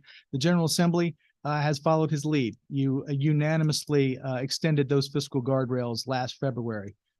So together, the General Assembly and the governor have made it the policy of the state that we adhere to those guardrails and that we continue the progress that we've been going on, and we're going to make every effort to do so in the recommendations we make to the governor and in the recommendations he will make to you in February. Thank you. Well said. Representative? Representative Paletta, you all set? Yes, thank you. Okay. I'm just gonna chide you a little bit, Secretary Beckham. I'm just I'm gonna let you shocked. know that I am not. But I'm gonna remind everybody that the fiscal guardrails came in from the legislature in 2017 and has been voted on by the legislature each year. And so the legislature has been clearly the point of fiscal responsibility. We join in companionship with the governor. We appreciate his companionship, but we are the ones who took great pride in fiscal accountability. We have people that sat here that worked on the spending cap, the revenue cap, the bond lock, the volatility cap, all came from the work of legislators and sometimes in concert with the people who work for the Office of Policy Management. But I don't look on it as us following anybody. And I really want to be clear about that because we work in tandem with each other, not one over the other. We're equal branches of government and we equally care about the fiscal accountability of this state. Yes, So, ma'am. Thank you. Representative Mesker is followed by Representative Nolan. So I have a request and then two questions. I didn't like that. Hopefully I won't get yelled at. The request will be going forward on the tax credits. Some of the tax credits are used for social issues, for transfers, for incentivizing the good works, if you will. There were others that we had, which were hotly debated by the legislature related to movie industry. And those were tax incentives for economic activity in the short term. And as an example, on that one, what I was approached by a couple of people suggesting that the tax credit should have gone to build and help finance sound stages that would have left an industry anchored in my state. So if there's a way to look at some of the tax credits that are designated for economic activity, as to whether or not we're doing temporal economic activity or sustainable economic activity, I'd ask you to look at that going forward. I'd like to understand some of our tax transfers or credits as they were in that form, if possible. It would help in our analysis. Mine on commerce and obviously in our bonding revenue and finance group too for the loss of tax revenue, make sure it's constructive. So I would ask you for that. Two observations. If I may, I would refer to our tax expenditure report that's coming out next month. It has comprehensive data on when it was required, what was the intent, the impact of it. I would refer you. But I don't think I think it's, Neil, I think you do a great job, but I don't know that we've ever looked at an if or in terms of some of that economic activity. It's kind of a postmortem. So where we would have done better in investing in the nature of the credit, whether it was ephemeral or sustainable economic activity, or could have been. So it's kind of different. I know it's not easy, but that's kind of where I'm headed. I think that might be a better conversation on specific ones that we can have offline. Yeah, perfect. That's what I wanted to talk about. I think it would be helpful. I want to go back to co-chair or chair Horn and her comments about bonding levels. And I think it was Chair Beckham who came in and commented on the bonding levels related to ARPA dollars. And I want to just ask the question, are we comfortable that we're going to get those dollars out the door before the Fed wants them back? Well, that goes to the ARPA rules that the federal government has given us. They have to be obligated by the end of calendar 24, expended by the end of calendar 26. Obligated, if the state is going to do it, probably means we spent it. We absolutely spent it. Or you could obligate it by having a contract for it to be expended by a non-government entity by the end of 24. Am I confident? I'm confident we will have the bulk of it out, and I'm confident that if we are in any danger of not getting it all out, we'll have a contingency plan. Okay, perfect. And lastly, it relates to, I Oh, think a lot of that's my. three. That's three, No, Jeff. first is, I'm sorry. first is a That's three. Good try. Nice try. We'll come back to you. okay. Representative Nolan, followed by Representative Harrison. Thank you, Madam Chair. Thank you for being before us today and answering the question, feeding us a little bit of education in regard to fiscal accountability report. I'm going to go back to what Representative Walker started talking about with the non-fixed and fixed costs. On page 57, it talked about the methodology in regards to consensus revenues and estimates. And it actually says for years in which expenditures are greater than revenue. And this calculation represents how much non-fixed spending will have to be decreased to achieve zero ending balance. That's a big concern for many of us.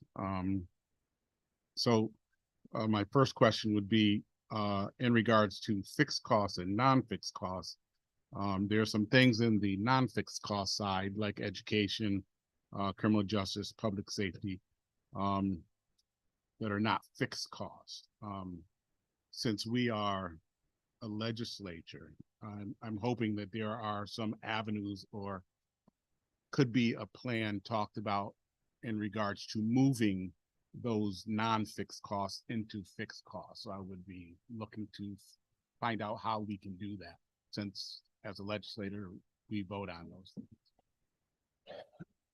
Well, but I wanted them to say it so the people can hear it, so they know that it comes back to us. Both our office and OPM are structure this report based on the statute that was passed about 10 years ago, I think, that very specifically says how we have to project the out years and divide it up into fixed and non-fixed costs. We're following the letter of the law in that regard. You as a legislature could obviously change that statute and change what you want to be seen in this report. Thank you. So, you know, we talked about guardrails, volatility cap, surplus, and spending caps. And Senator Olson mentioned that it's all voted on by the legislature. So I'm hoping that the legislature could sit down and start having conversation in regards to making the changes to make some of those non-fixed costs, fixed costs. I would point out the other guardrails you were talking about through bond covenants, et cetera, are much more difficult to change. This is a simple statute that was put in place. There's no restrictions on your ability to change that. Okay, and I'm glad you say it's a simple, comparatively simple change.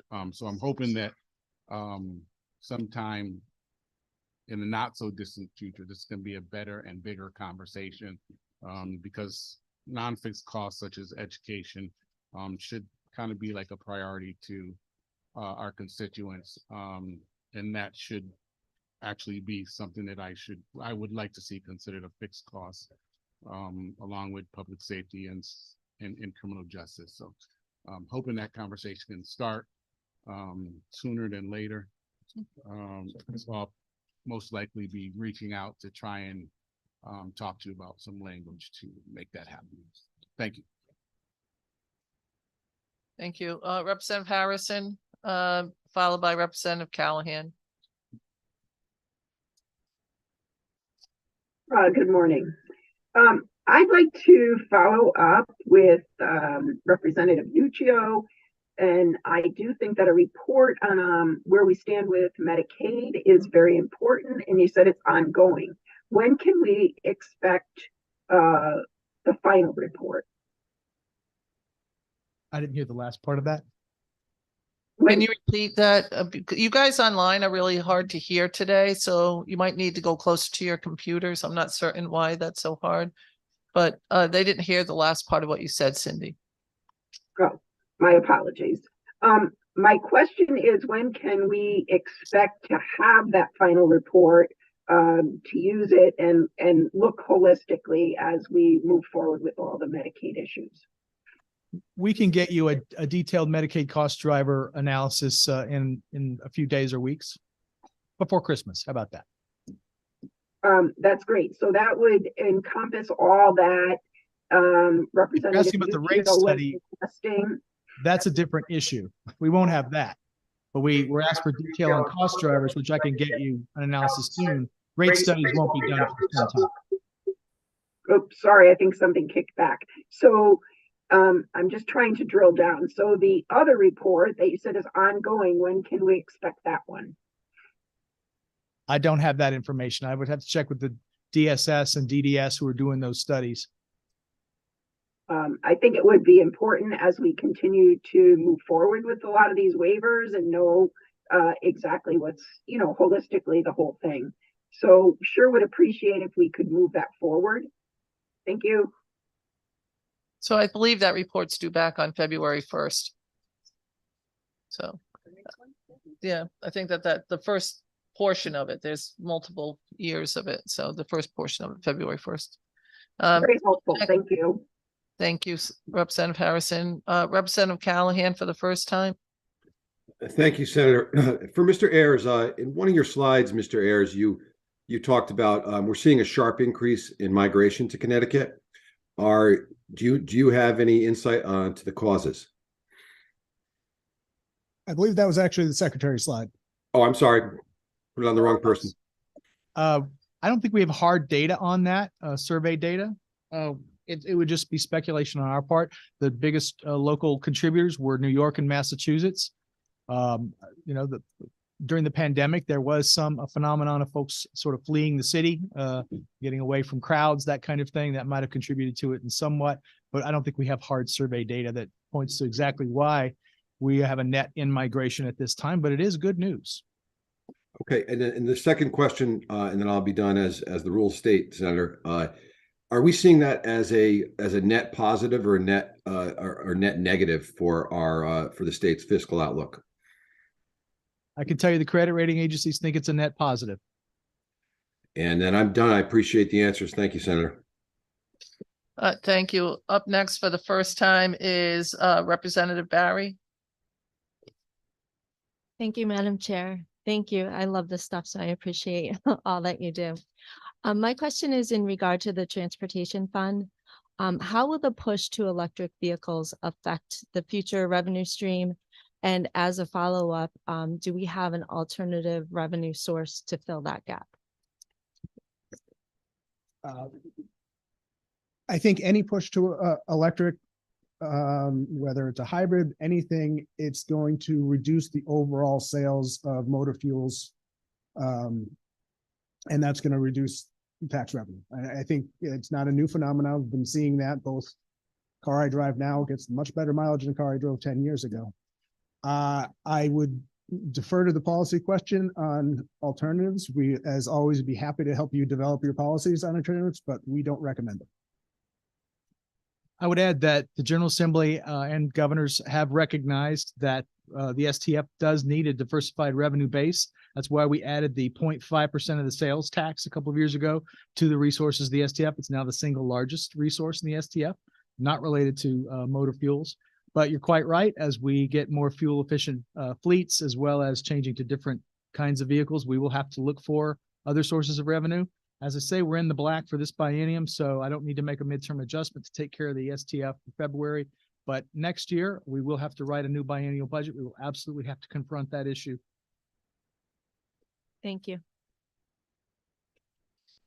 Representative Porter for the first time. Thank you, Madam Chair, and thank you both for your presentation. I wanted to go back to the unemployment stuff that we were discussing, and I believe that it was said that we had the largest drop off in government jobs. I'm not sure, so I just needed some clarification on that. But the question is, I would love for us to have some provision around staffing pre-COVID versus now, because I'm really curious as to some of the staffing that's down. I remember DOC, if you can just help me remember what else you said, but DOC certainly stuck out to me. Yes, ma'am. we still have gaps in staffing in some of the critical programming. DOC, state police would like to have more personnel. Obviously, our healthcare personnel around our 24/7 facilities, principally nurses, we continue to have a need for that. So we do have some gaps. Overall, state staffing is back to where it was pre-pandemic as a total, as an aggregate. So we're not experiencing the shortages you saw in the last year or two, but we do have some critical gaps. We're continuing to work on that with our partners at DAS. We made some changes in the last CBAC agreement to make some of those categories more attractive for new first-time folks. Hopefully that's having an impact, but you're quite right. It continues to be a challenge for us. And I would point out that I think you referenced a slide where I said overall government employment is down. That's not just state government employment. It's a broader definition. Thank you for that clarification. So if you wouldn't mind providing what you're defining in that broader spectrum. Sure. All right. Thank you. All set, Representative? I am. I just want to make sure that we get those numbers, Madam Chair. Thank- Pre-COVID staffing versus current staffing in these agencies where we're having staffing issues. Thank you. Thank you. Representative Claridis Detrier for the first time. Thank you, Madam Chair. Thank you, gentlemen, today. My question goes to when you discuss the in-migration versus out-migration of residents, of people coming into the state of Connecticut. With the in-migration, how is that affecting our bottom line for tax revenue compared to the people that are leaving? Are we replacing the money that we're losing to the people leaving the state of Connecticut? And do you have those numbers? Thank you, Madam Chair.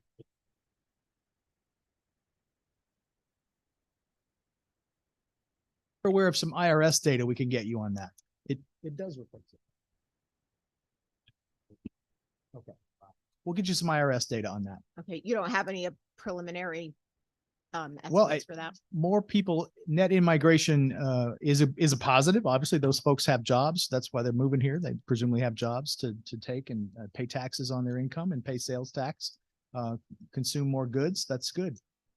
So we like it. It's a good trend. It's a positive trend for the state. And we all agree with that. But the point is that bulk of people coming in replacing the see higher what you're income saying. people moving out. They could also be retirees moving out who Yes. obviously go into a lower bracket. So But they it's wouldn't still money necessarily. lost at the end of the day. Yes, but we need have to net replace. in-migrations that we're happy about. So we'll get you some IRS data on Thank you that. very much. Thank you. Senator Fonfara for the first time. Very briefly, a statement more than a question, although I expect that Secretary Beckham will want to respond.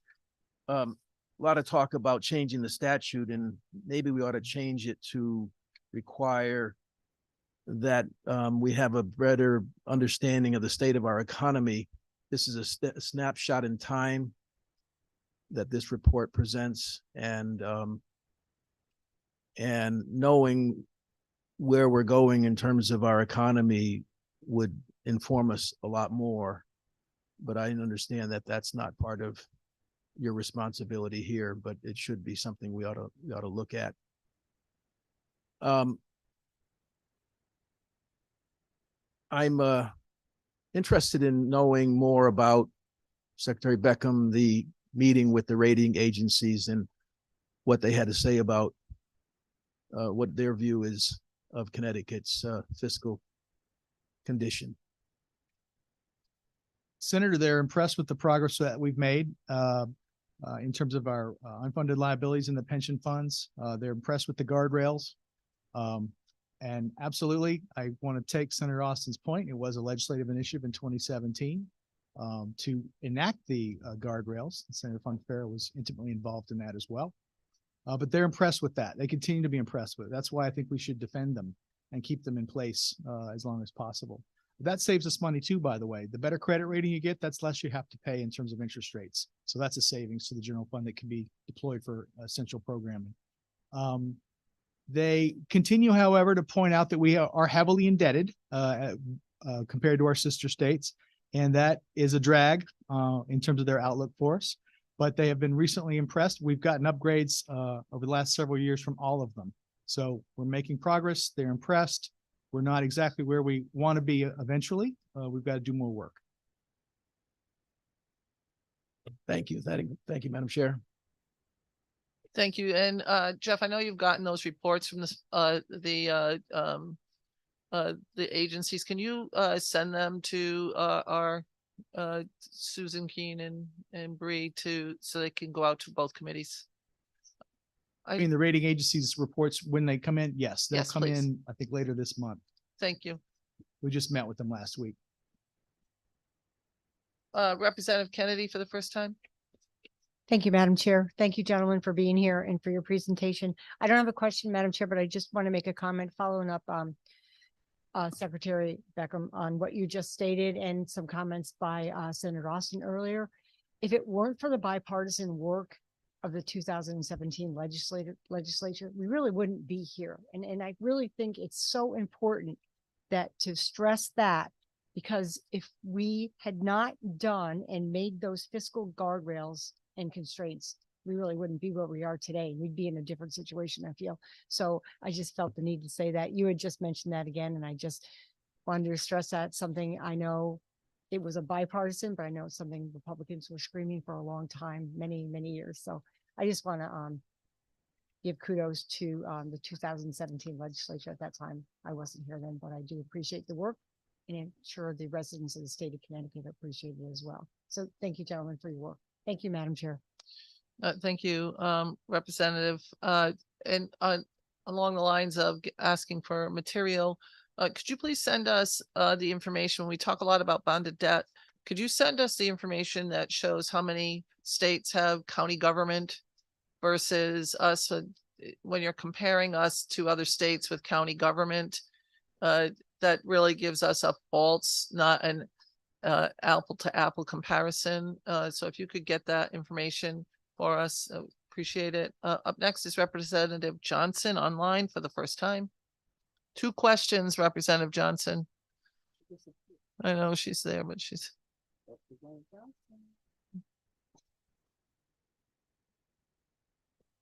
Representative Johnson, 2 questions, ma'am.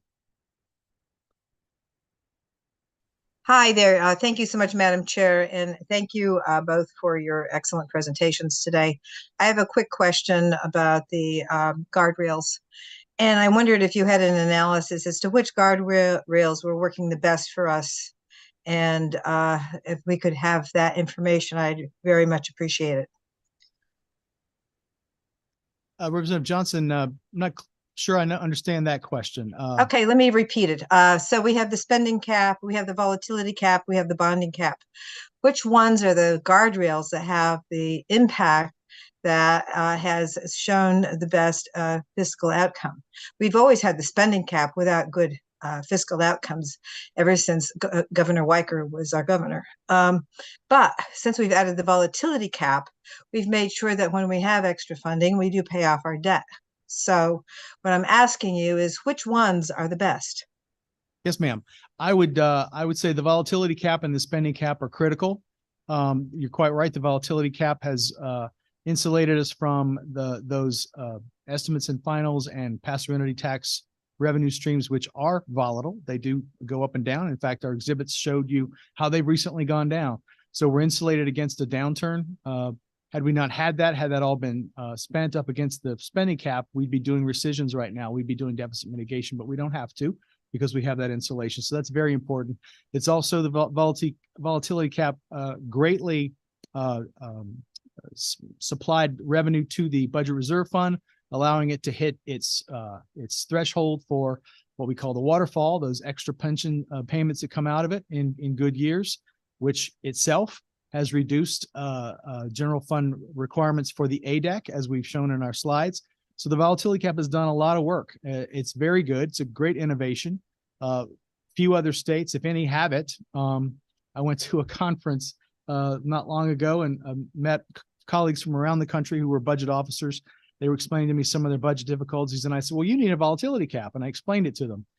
They were personally enthusiastic as budget officers, but they noted that they thought their legislatures would not be as enthusiastic. But that's a great one. The spending cap, we've added detail to the spending cap in recent years that wasn't there from the beginning.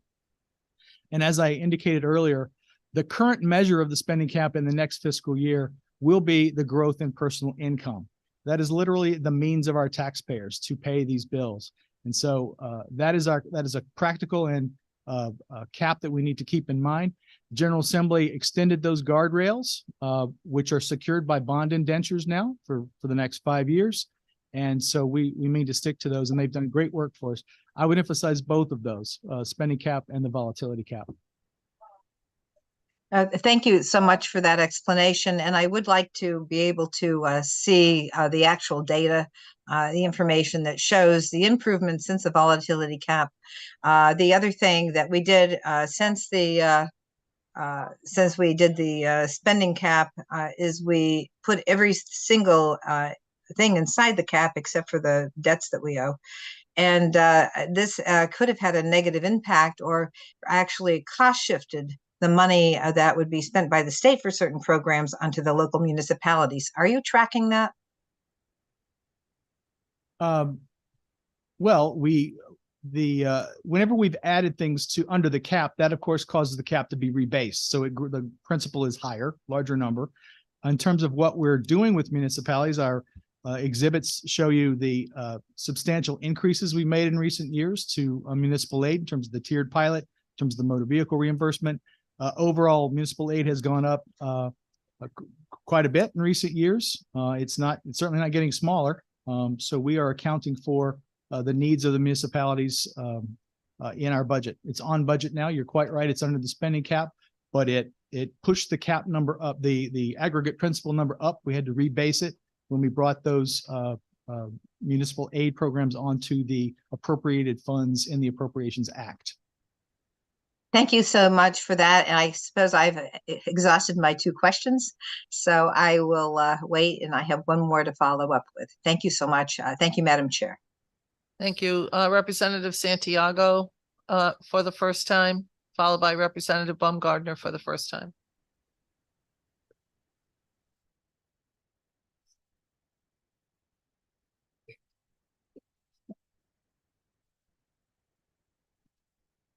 Representative Santiago, Hilda, you're up, and you're muted, so you need to come off mute. You're still muted. No, she's down, Father. Representative Santiago, you're still muted. We can't hear you. You're having trouble? Okay, we'll just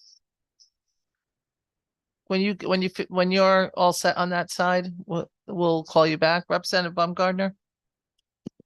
Thank you, Madam Chair, and thank you, gentlemen, for your great presentation this morning. Just reading through the OFA report on page 40 in debt service, we have fringe benefits included in the debt service within the Special Transportation Fund. And for that fixed cost account projection, is that cost included in the Special Transportation Fund fringe benefits? You mentioned earlier that it's an account that in the next few years the revenues may not align with the expenditures. We may fall into the red. So my question is that an area where we could potentially take a look at to provide some relief on the expenditure side? Specific to debt service? Yes, specifically that being baked into the STF as opposed to kind of standalone debt service.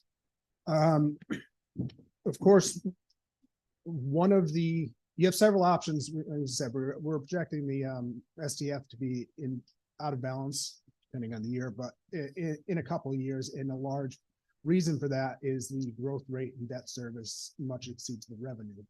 You as policymakers, 2 things you can do. You can increase revenues, or you could reduce the cost. You could implement policy reducing the debt issued, which would reduce the service on that debt. That's certainly a policy you could take. Thank you. And my follow-up question, in the last few years, the legislature has created or allowed municipalities to receive revenue streams from the state, kind of a pass-through, case in point, cannabis revenues, opioid settlement funds, and spending of that nature. And the state provides those dollars directly to the municipality, and then they can choose how to spend it. Are dollars spending such as that subjected to the spending cap? The key thing with spending cap, it's not a spending cap, it's an appropriation cap. So if those dollars are appropriated to a town, then it's likely subject to the appropriation cap. If it is a revenue diversion, pass through, it's likely not subject to the appropriation cap. And that even like NIPS, the NIPS revenue, that's another example for Excuse me. the NIPS surcharge. That's all kind of. another- Yeah, that's a revenue intercept, so it's not appropriated. Thank you so much. Yep. Thank you. Is there anybody else that wants to speak for the first time? Online, Representative Santiago, were you able to fix your computer?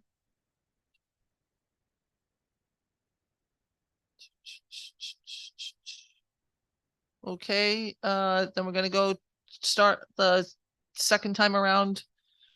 First up is Representative Meskers.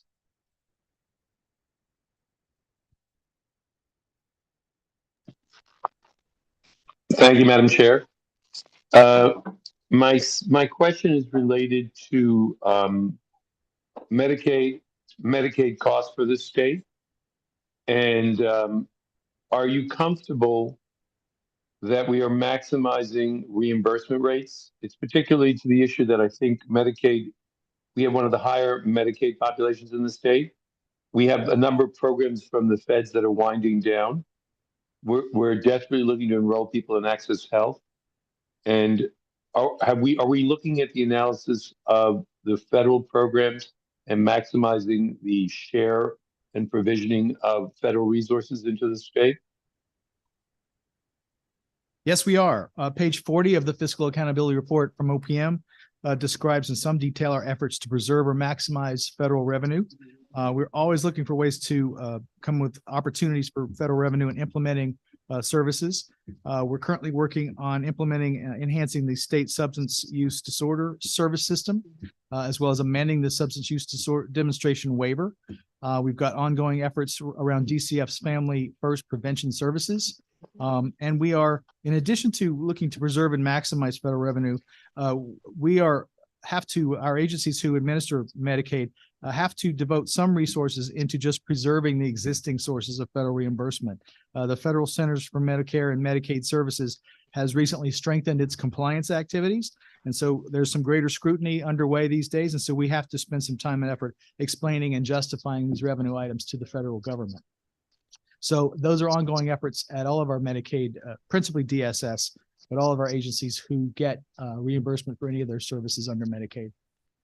Okay, great. The second follow-through question on that is related to, I guess, my role on insurance and real estate more so than even on my commerce role, and it's related to the cost shifting that goes on for unreimbursed services that go to our hospitals and ultimately end up in our private sector and our insurance premiums. And I'm hoping we're also looking at that because it's not necessarily direct cost to the state, but I want to make sure that the cost shifting, that we're making sure that as a system, we're maximizing the amount of reimbursed revenue that might go out in the form of cost to emergency rooms, et cetera, the usage of our medical system that ends up being shifted into private sector residents of the state through their premiums. So I'm hoping we're following up, particularly there in relation to, I have concerns whether Access Health we're getting the signups into the Affordable Care Act that are aggressively needed to avoid further costs in our system. Thank you for that comment, Representative. Thank you. Representative Dathan, followed by Representative Nuccio for the second time. Thank you. I noticed that there were not drug rebates included in our expenditure growth on slide 17 by OPM when you were looking at overall cost growth. Do you consider drug rebates in your analyses for your fixed cost, any retiree health care, or any other entitlement benefits that we have in our state? I'm told that those drug rebate numbers are baked into our cost trends and baked into our Medicaid estimates. Yes. Does OPM or OFA produce a summary trend of those so we can see how it grows? Because I'm curious how Array RX might be affecting us going forward, as well as because some of these programs are relatively new. So I just kind of want to see the trends that we've seen recently and what we're expecting to see on those going forward. And that's my second question. We'll see. I was tracking it. Don't worry. We'll Thank see if you we so can get back much. to the detail on Medicaid. We'll add the trend components for prescription drug coverage. Great. Thank you. Thank you, Madam Chair. Thank you. Representative Nuccio will be followed by Representative Belinsky, who is for the first time. Thank you, Madam Chair. So I want to go back a little bit to the contents of the reports here. And I understand that it's legislatively our responsibility to change this and just kind of clarify the fixed, non-fixed aspects of this report.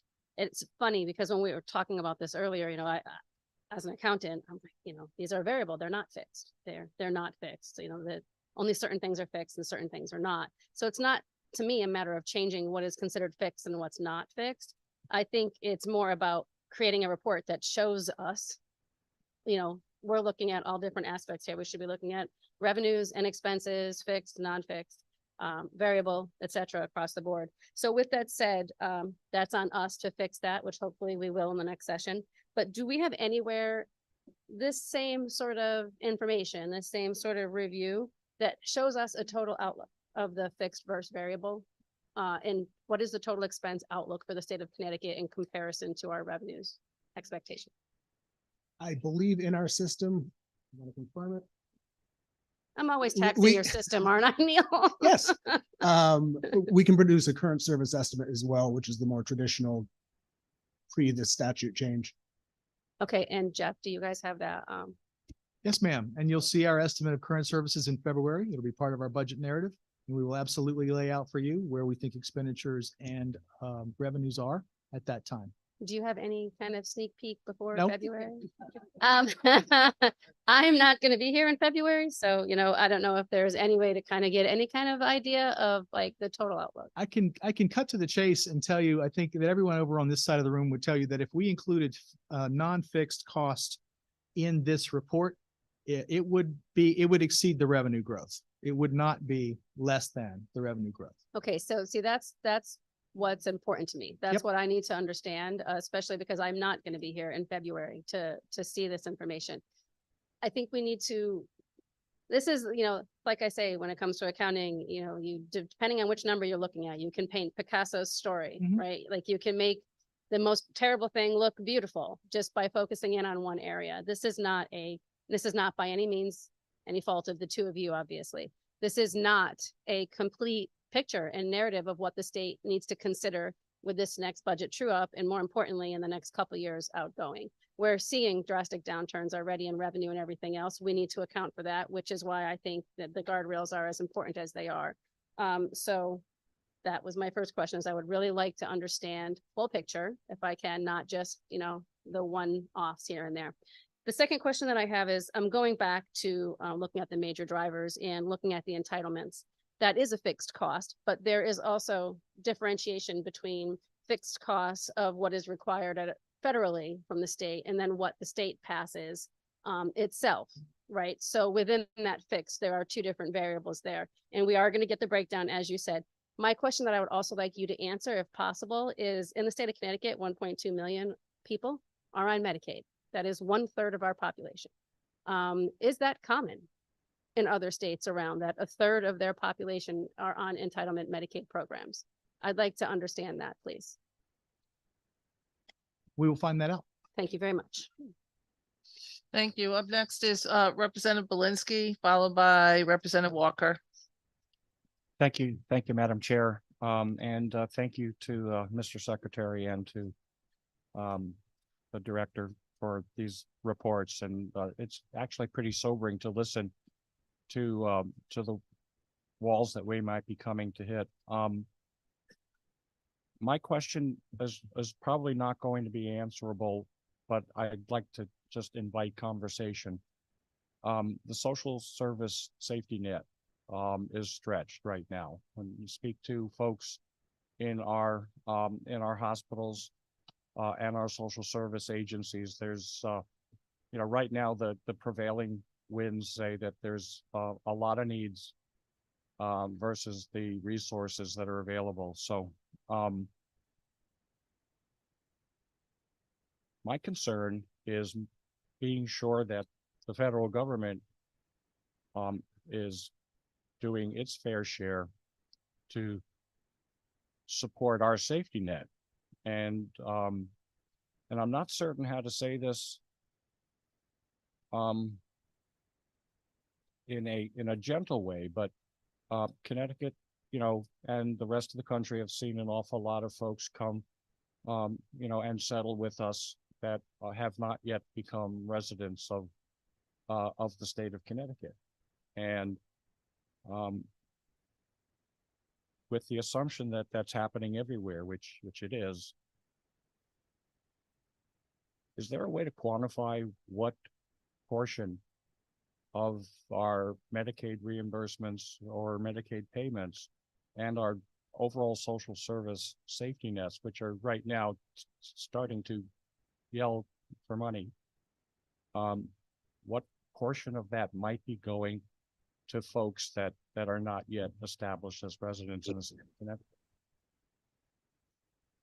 I can inquire and see if we have that breakdown. I know that we recently made provision in the last budget to cover some undocumented children, I think it is. There was a fiscal note attributed to that extension. So we probably have some data. I don't know how detailed or comprehensive it is, but we can get some data for you on that. Thank you. I appreciate it. I think it's something we need to look at.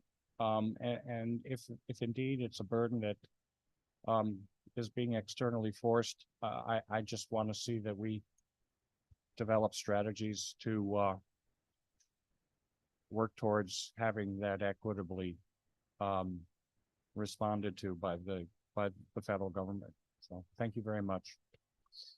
Thank you, Representative. Representative Walker, followed by Representative Horn. Thank you. Thank you, Madam Chair. I guess I want to pick up where we started off in the beginning when we were talking about fixed and non-fixed.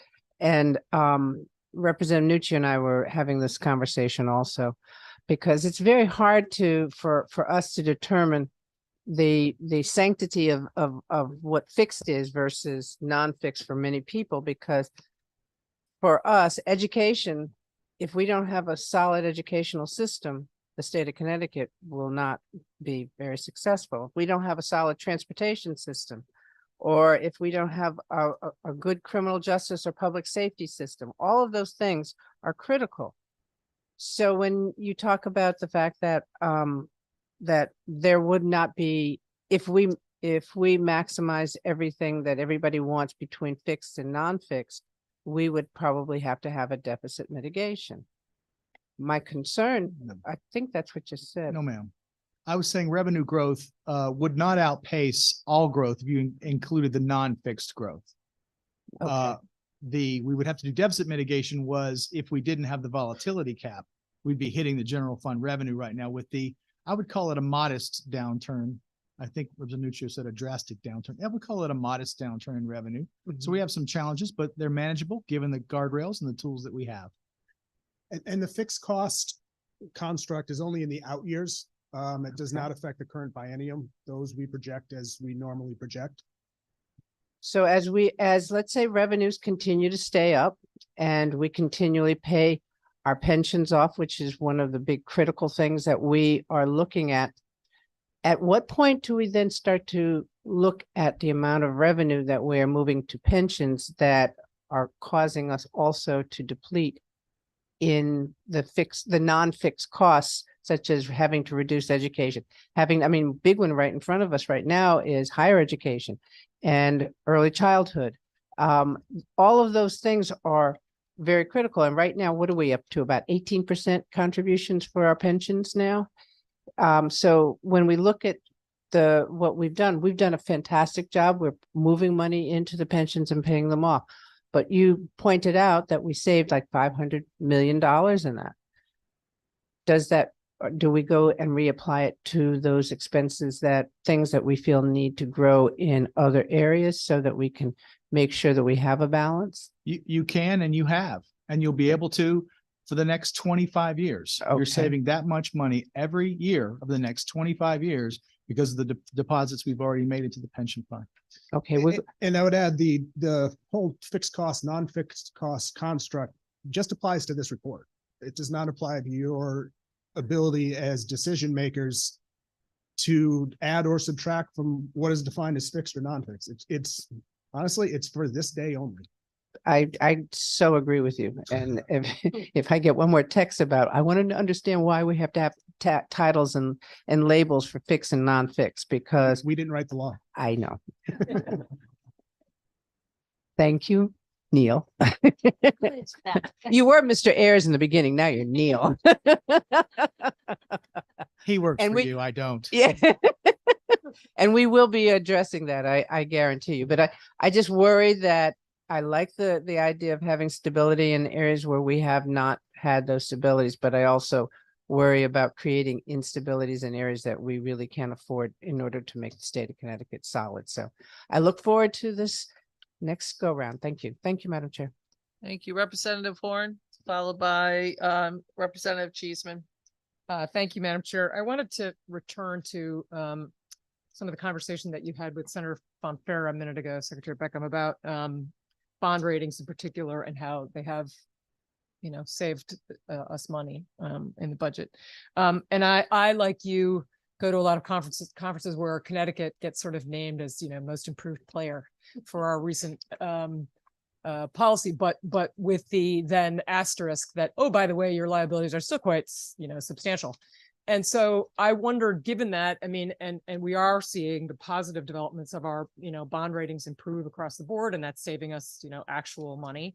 Do you see, given that we still have substantial outsized liability, and I also want to note Senator Austin's point about making sure that we're comparing apples to apples with other states that, have county government, which we do not. Right. So part of that is in your conversation with the bond rating agencies, do they take that into account? And do you see room for further growth in terms of our bond ratings? They do take it into account, or at least they are invited to take it into account. The state treasurer's office has, and we can send you their presentation. They do have a graph that tries to tease out the county effect in other states. We look a little better if you do that. It is true. But our state indebtedness is still rather high. This is what they tell us. This is what they say to us. It's not just me telling you this, that it's a bad thing. This is what we're told. But they do take a swing at trying to get at the fact that we do pick up a lot of our municipal government's costs, their capital costs, their education costs. So we get some credit for that, but it's still a big number that we are indebted relative to other states. We do have room to improve. We're not at the top. We'd love to be AAA with all 4 rating agencies. We're not. We're a couple notches below, 3 or 4 notches below their top. So there's always room to grow. Absolutely. Thank you, Representative Cheeseman, followed by Representative Johnson. Thank you very much, Madam Chair. 2 quick questions. First of all, and I'm looking at, I believe your slide, your presentation report, Secretary Beckham. You mentioned that Connecticut is one of the few states that does not have managed care for Medicaid that we have. Whose decision would it be to implement managed care in Connecticut? Yes, it was. Yeah, okay. This one back, it probably in the neighborhood of 15 years ago. Connecticut, along with most states, had moved to a managed care setting, and don't quote me on these numbers, but initially there was something like 13 providers, and they slowly whittled down, dropped down to 1 and maybe 1 small one. So we were kind of subject to their whims, and it was becoming quite expensive. DSS and you folks pivoted and went to a different setting. So we had tried the managed care. It was not ideal here. So you as the policymakers decided to head in a different direction. Okay, so it basically experienced the same kind of loss of providers that Access Health is seeing with, It in wasn't terms of it providers, it started was with managed care a large companies. number and then was depleted. Yes, it was Okay. managed care companies. There was originally, like I said, I think it was So like it, 12 or it, wa- 13. it was a good game and then it wasn't. Yep. And if we do have information, I can get you more detail on this. The experience of the managed care systems in those other states during COVID was more expensive than ours. We did better during COVID. You have to pay for that managed care system regardless of who shows up. Ours is per member per month, fee for service. So So we they were did better. paying the fixed rate. Yeah. Assuming that everybody who'd ever gotten care was going to show up and none of them did, so, or few of them did. Okay, thank you. And my second question, and you, I think in both your reports, you detail components of income for the Special Transportation Fund. Where do we account for the billions we receive in federal funding? Does that show up? Because it's, you know, Department of Transportation gets 1 billion plus every year in federal funding. We're now getting significant billions in extra funding. Where does that show up? So that's part of our capital program. Yeah, as you know, DOT gets a healthy reimbursement from the federal government. So we've had to step up a bit more our match to meet that. So it both allowed us to do more projects, but also meant we had to do more in terms of a match. So it's embedded in our numbers, and we're happy to take more resources there. As you know, we need to do quite a bit more in our state on our transportation infrastructure, and we're happy to have that extra money. Okay. I'm not quite sure if that clarifies in my mind where it shows up, but I can try to get the staff to give you a breakdown. all right, that would be great. Thank you. Thank you, Madam Chair. Thank you. Representative Johnson. Thank you so much, Madam Chair. And thank you again for this excellent meeting, all this good information we're getting.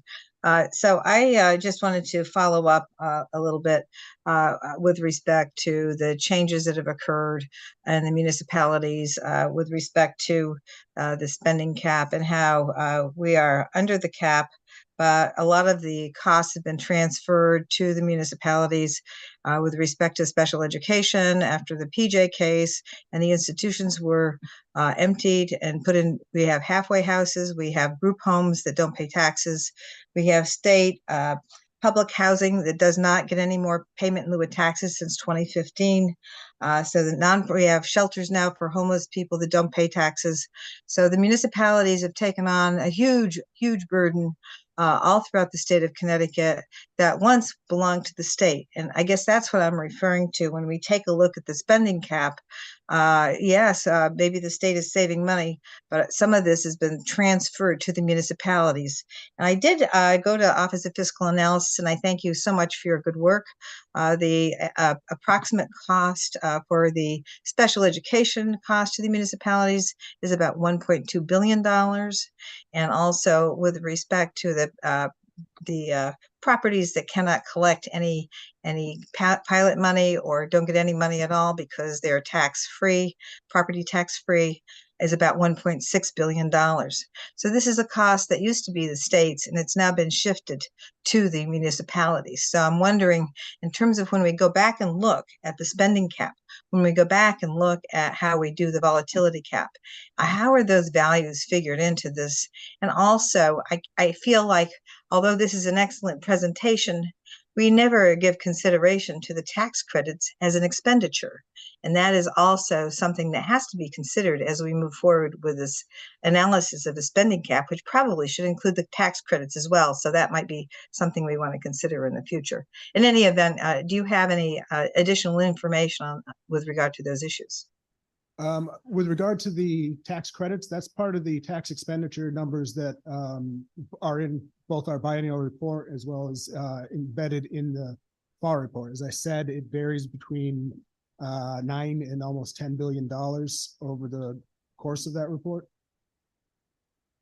Thank you. And could we have that information as well with the other good information you're providing on the differences between the spending cap, between the volatility cap and the bonding cap?